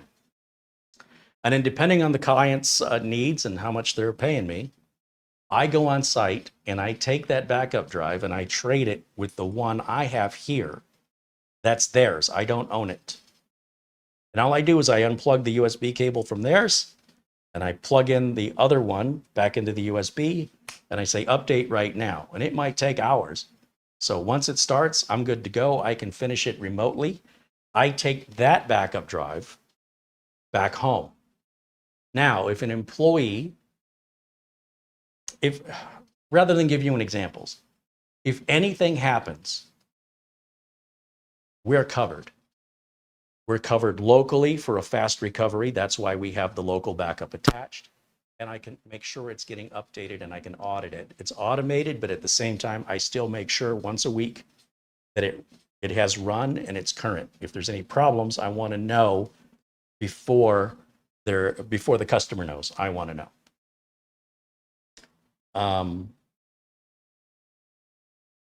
If there's a natural disaster that affects me and my customer 30 miles away, so both backups are destroyed, I think we got bigger issues to worry about than our backups. At that point, we're surviving as human beings, and all of this is luxury. None of this matters anymore if it's that bad. So I feel very, very confident in the system I have set up. It's my system.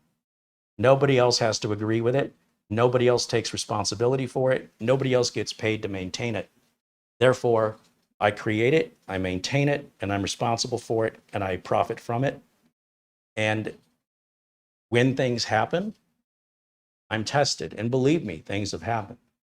Nothing so far for any of my clients regarding theft, but we certainly have had accidentally deleted files and NASs that went corrupt and all the data got lost. You want to talk about a heart attack moment, you know. In the case of the NAS going down, we had to buy a new NAS. And when we bought the new NAS, we might as well buy new drives. Once we get the new NAS and the new drives arriving, that's usually 2-3 days if we order it from Amazon, I need to go and set it up and put it on the network. And further, I need to remove the old NAS from the network and any map drive letters on any of the computers in the office that pointed to the old one. The new one goes in, the new one gets configured, and the new RAID array has to be made. And the new RAID array could take 24 hours to build. On most new NASs, though, I can start the recovery process. And the recovery process is me plugging in the latest backup drive, which may be already plugged in, right, if that's the one that was left there. And I copy everything off of it as a file synchronization right back onto the NAS where it was. And if the customer has 2 million files, this is going to be a full weekend, preferably a weekend. If it's happening during the week, I have to accommodate that. In other words, I have to cancel everything I can to get over there and do that. Now, the good news is I don't have to sit and wait. Once I start that restoration process, as long as I have remote access, and even though they're 30 miles away, I can check on its progress periodically. If the drive should fail or become disconnected for any reason, the backup stops or the recovery stops. And so I can't assume the recovery is just going to go on for 24 hours without a hitch. It could run into all different kinds of, the file path is too long and everything stops. Now, there are things like, there's a free program called TerraCopy, TerraCopy, that's been around for years and years and years, that replaces the copy of the copy command in Windows. It's kind of a pain in the butt because it offers you all these options, but what it will do is it will set the errors aside and keep going. So at least that way you don't have to, you know, become aware that it's possible that I start a 24-hour recovery, get in the car and leave, and as soon as I'm in the car, it fails. So I check on it in 2 hours and realize it only got this far. And I was assuming, you know, I'll just check it, make sure it's still, oh no, if you'd have stayed 30 seconds longer, you could have, you know, avoided this. So now the recovery process is going to be 26 hours instead of 24, or, you know, whatever happens like that until it's done. But at least the main thing is that when it's done, the customer doesn't say, where'd all my work go? You don't have to recreate any of that work. We've got the copies. You're back to where you were before the crash. You might have lost whatever you were working on in that moment, but we've got everything else. Can you imagine losing 2 million files? Can you just imagine that? How much would you pay to get those back?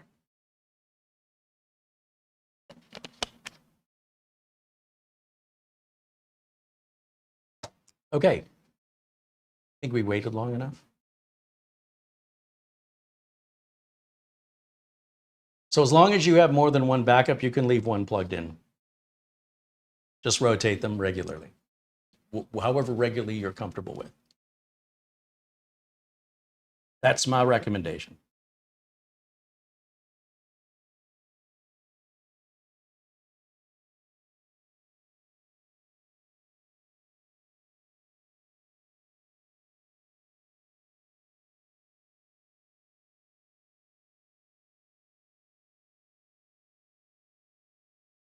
Ben Laird said, I switch off PCs at night. The RGB is too bright for sleeping. You know, it's actually a common customer complaint that somebody spent extra for lights they didn't need and then annoy them at night because they're too bright to sleep. Usually RGB software allows you to even schedule that so they go off on a schedule, or you can turn it off in the BIOS, but that may be more effort than just shutting it off. You could also just you can unplug the RGB. You know what I'm saying? Like you don't have to have that. And then you can leave the PC on. So is your PC reliability more important than your pretty lights? I think I know the answer to this. Please don't answer it because I'm not going to like your answer. All right. Should know me well enough by now.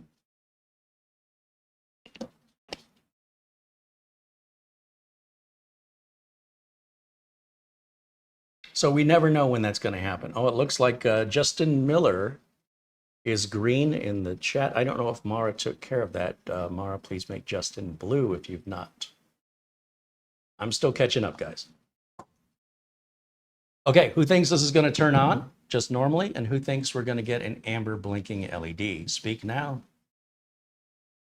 Come on. Be brave. Take a position that is yours and own it. Come on.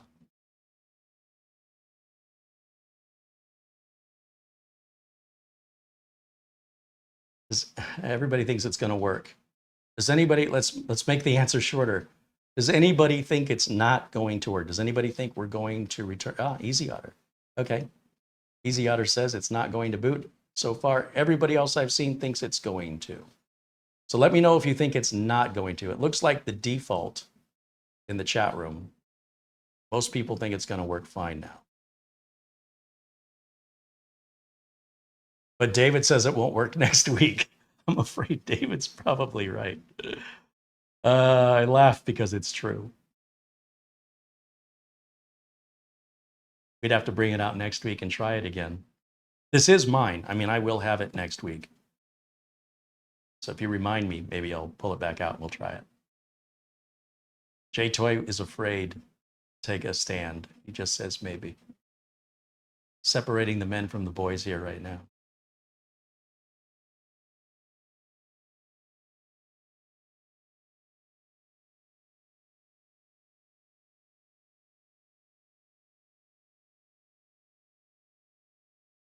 What is my main private PC?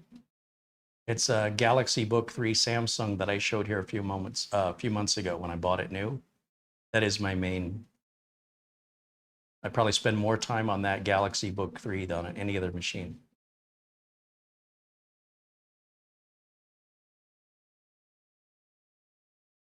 Okay, here we go. The jury is in. 12 angry men. 11 regular men and 1 angry man. What's his name? Richard Taylor? I was thinking of the play, the Broadway play with Richard Thomas from Little House on the Prairie. Never mind. It was I've never gone to very many plays in my life, and I've gone to so few I can tell you what they were. And the reason it happened, boy, there's an old man story. very wealthy client owned season tickets to the Arts Center, the Arts Museum. And so whenever there were plays in town, Broadway plays, he had tickets as a donor. And there were a few he wasn't interested in or wasn't going to be in town in. He says, would you like these tickets? And I said, okay. And I don't normally enjoy plays, but thought I'd open my mind to culture and saw 12 Angry Men.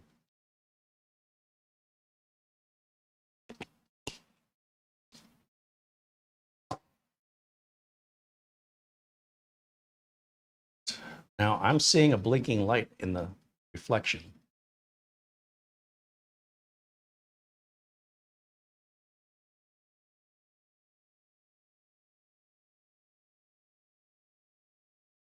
I see it.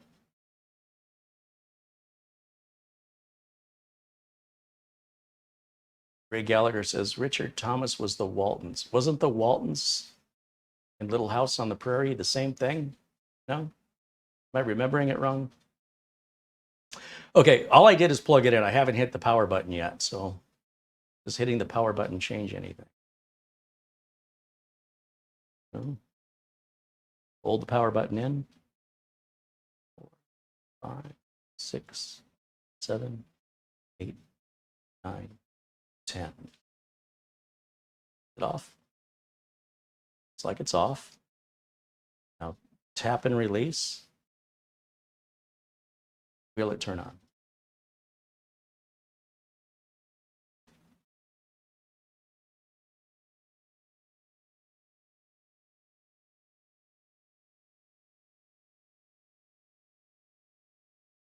Now it's not doing anything.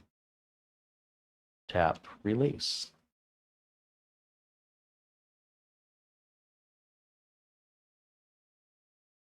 Hard drive light is blinking. Why is the hard drive light blinking?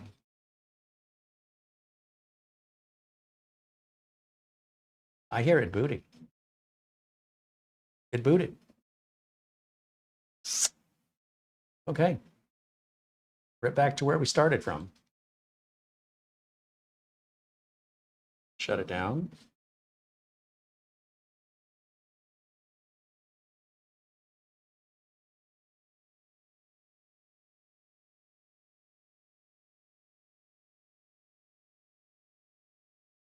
Little House on the Prairie was Michael Landon, Little Joe. But that's like the same show to me, man. I was a little kid. Little House on the Prairie, that's not the same show? And the Waltons? I thought the Waltons were the family that lived on the Little House on the Prairie. No? Wow. Well, it shows you how much I watched that show. Good night, John Boy. All right, let's turn it back on and see what it does. I learned something new today. Completely useless information I didn't have to have. Man, I thought those were the same show. That's hilarious. You see, this is why you stay in your lane. This is what I know. What I don't know, I should keep my mouth shut. That's okay. That's how we learn.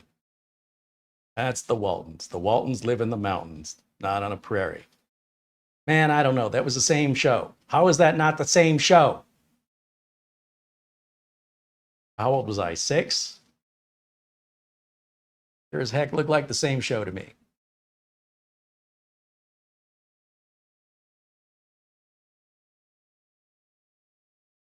So it boots up. Let's shut it off one more time.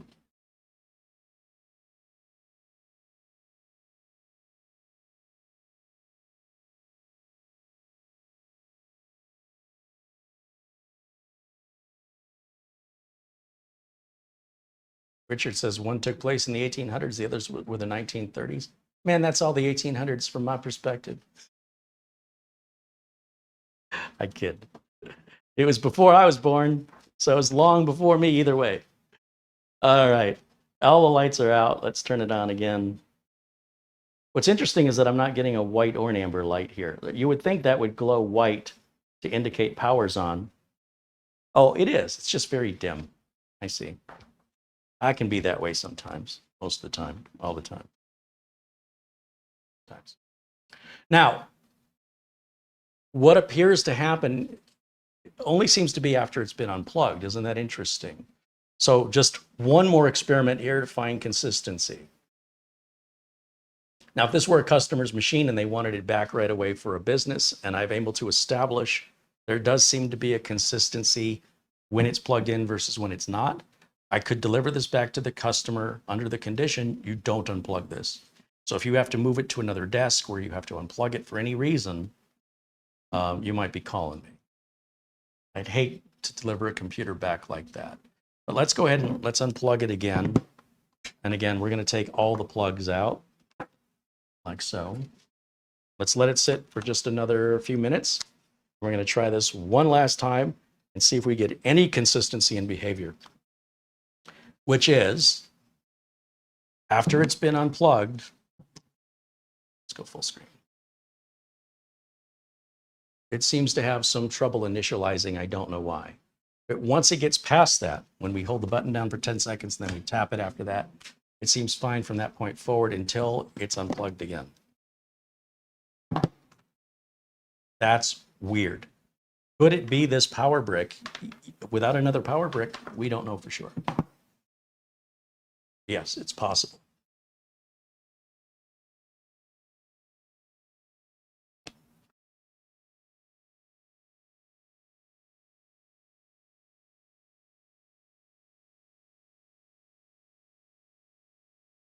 Ray says, Carey, you're about the same age as me.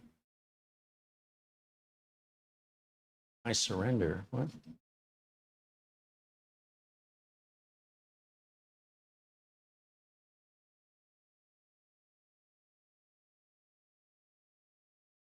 So how many of you were wrong in the chat room out of curiosity?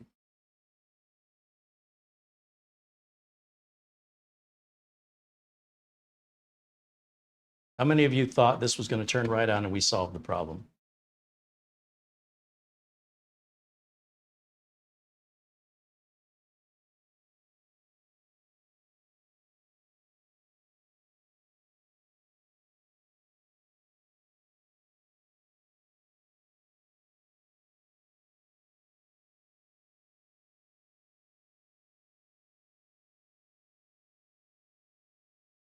Anybody who wasn't wrong didn't learn anything. That's all I'm trying to say. No shame in being wrong. It's how we get smarter. If we're not learning, let me rephrase, if we're not making mistakes, we're not learning or we're not doing anything. I'd rather do something and fail than not do anything at all. And so when I see these criticisms, and I hope when you see criticisms online from people that make fun of somebody who perhaps made a mistake, at least they did something other than criticize somebody else. And for that, they're the winner.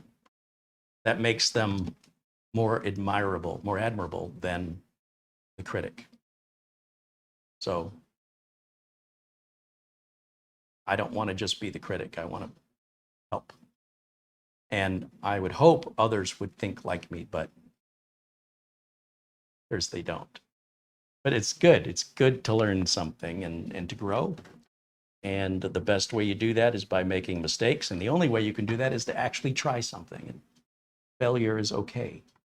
We'll figure it out. You stick to it. That's the key. You don't throw up your hands and walk away and admit defeat.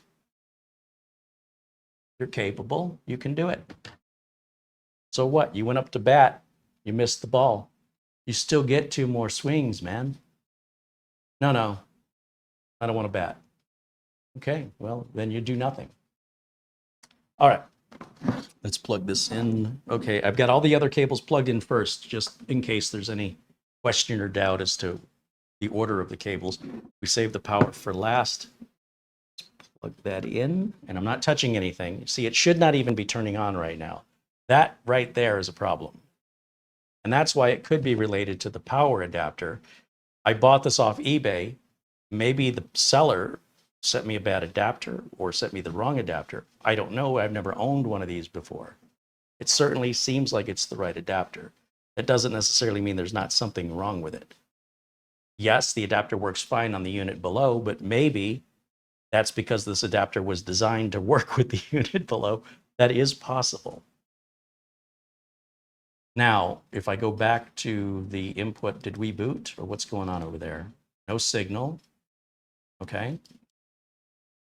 And we're back to a blinking orange or amber light right there. Right back to square one again. So if I spend the money to order another power adapter and it makes no difference, I've just wasted that money. When you do warranty work, it's always good to have spares so there's no delay in getting the part you need. But at the same time, if you've only sold one to one customer, does it make sense to buy another one just to have it in case you need parts? So when corporations order these, they order these by the hundreds. Swap it out. Get the employee back up and running that's using the computer as quickly as possible. And the IT department can take the bad unit back and take as much time as they want, theoretically, to getting it resolved or sent back to the manufacturer for warranty. You have spare unit, lots of spare units. That is a downside if you buy one of these, by the way, that the components are all proprietary, just like a laptop. The good thing is they're super reliable, and this kind of problem is not very common. But if it does happen, you might have to order some parts on eBay, and you might be wrong and be ordering those parts for no reason at all. It could be an expensive and timely fix. But usually these are pretty bulletproof.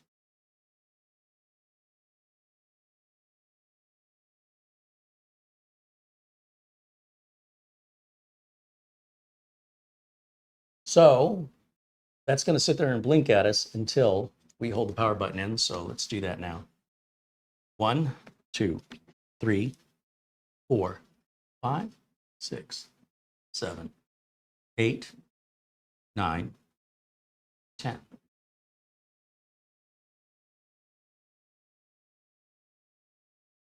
See, that's the state the unit should be in when it loses power.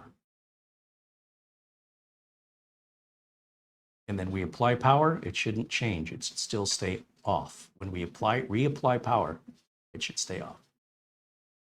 So let's, before I tap and release, let's move myself again into the, see if it's booting. Because I couldn't tell before, because the white light is so dim. I'll go towards the light. That's the light. I thought it'd be brighter. Here we go. Anything? I feel a fan.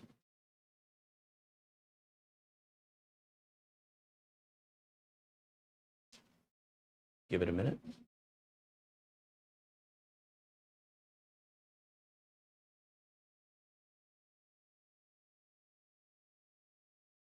Fan is off.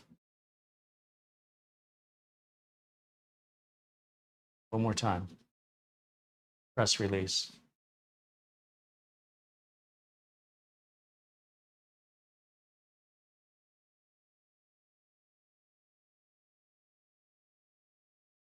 I don't feel any air coming out of this anymore.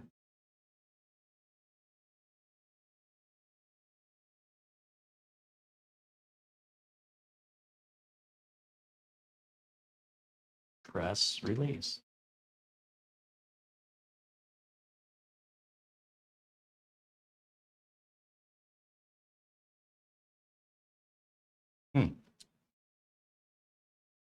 I want to try the display port.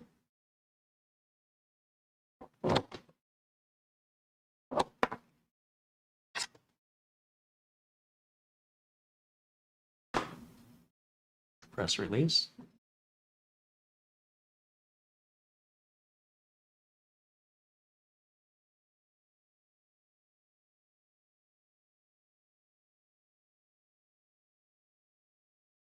Going to pull power. Let it redetect the HDMI or display port. The video output is detected on power up. So it may be that because I didn't fully unplug it, that it didn't acknowledge that switch. So now we're in display port. Now I'll plug it in.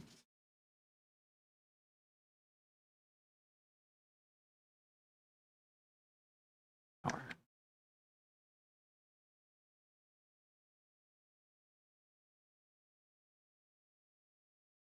There it goes. It's getting more interesting.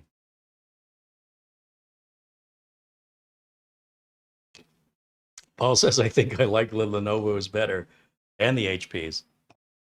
But this is not normal. I mean, it's not like this is a common issue with Dells, as far as I know. It's just luck of the draw here.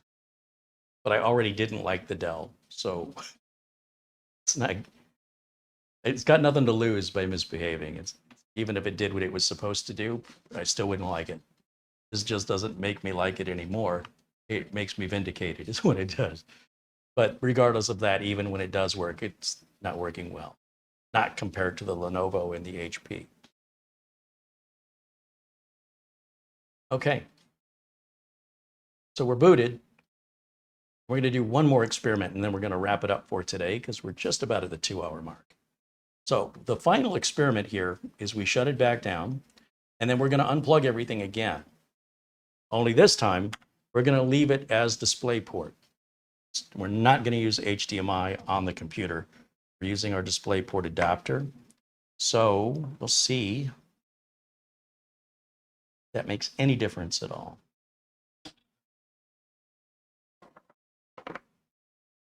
Fully unplugged, full screen on camera 1. And again, we'll just bide our time, not as long as before, just a couple minutes. If you have any tech questions, I'll do my best to provide an answer for you.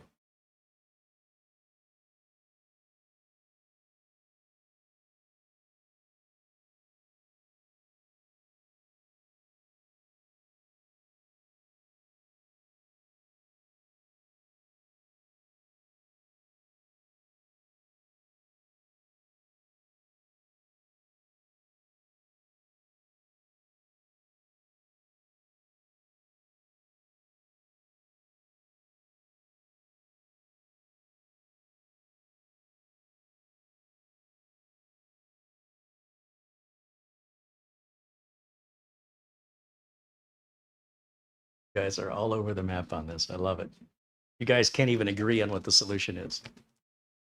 Imagine someone second guessing you when you're the one trying to teach.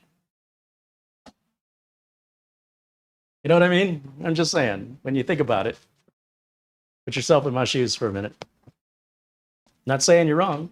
I'm not saying I'm right. I'm saying y'all can't agree.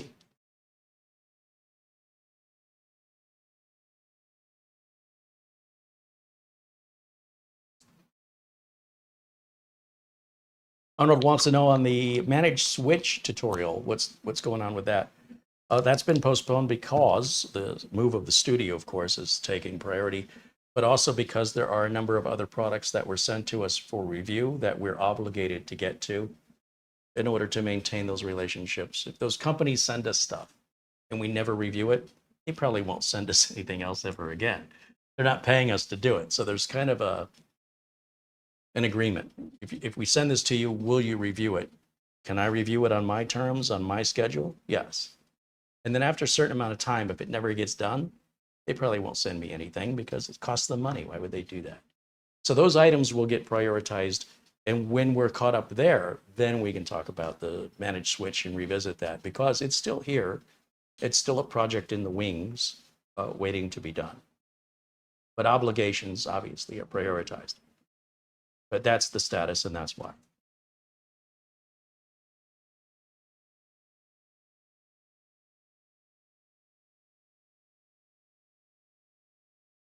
Is there a way to remove Cortana from an HP notebook?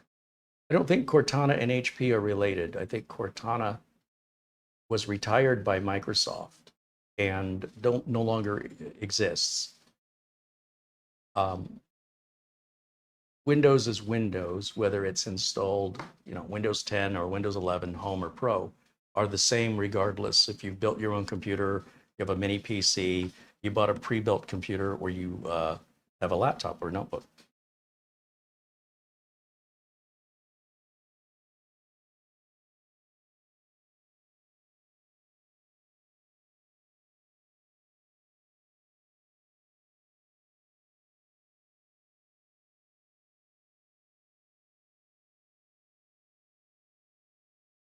Okay, so We're going to not plug in power yet. We'll save that for last, right? So we'll plug the display port in first. That at least clicks when it goes in. The HDMI cable doesn't. So plugging it in all the way every time. Is there something wrong with the internals of the HDMI or the electronics of the HDMI? Maybe. Again, I bought this machine off lease. And if it had exhibited this, if I had enough time with this machine, the seller was reputable, I could have sent it back if I was aware. But we're long. That ship has well sailed. So with that plugged in, let's go back over here and plug in power.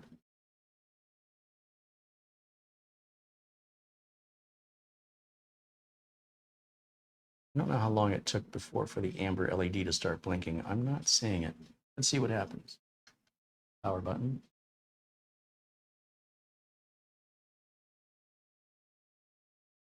I feel the fan.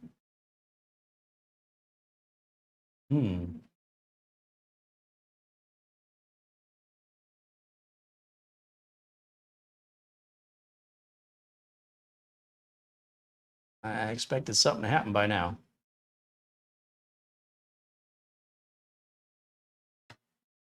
See the light. Step around so I can see the light. It is blinking amber. Maybe you guys can see that better than me. So whether it's HDMI or DisplayPort is not making any difference. But this information is good to know because this helps us whittle down what's left. Right? We know where to focus our attention. And I think maybe the power adapter will be the first place to start.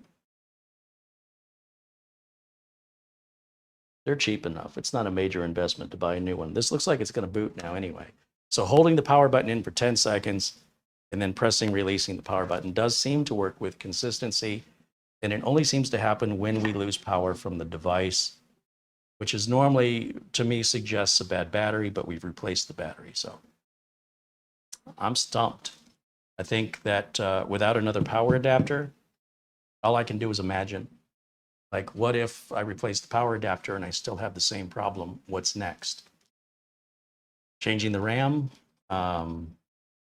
checking BIOS jumper locations on the board to make sure there's not a jumper in the wrong place that somebody might have moved.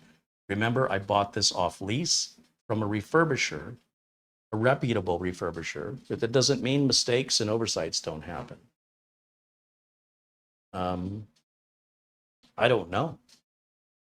You just have to start removing components and testing and removing and testing until you find the one last thing remaining. It'd be a motherboard.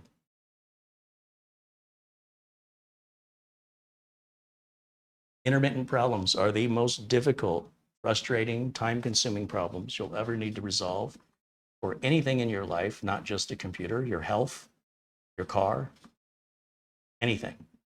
When you tell the person the person you've hired to fix it, or you try and fix it yourself, how can you ever really be sure you fixed it if sometimes it worked?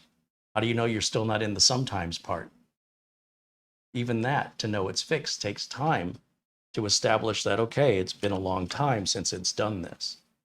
Only then can you conclude it's fixed. And even then, you're still assuming. Because until there's evidence where it misbehaves again, you could be wrong if it exhibits it, but then you could be right if it doesn't.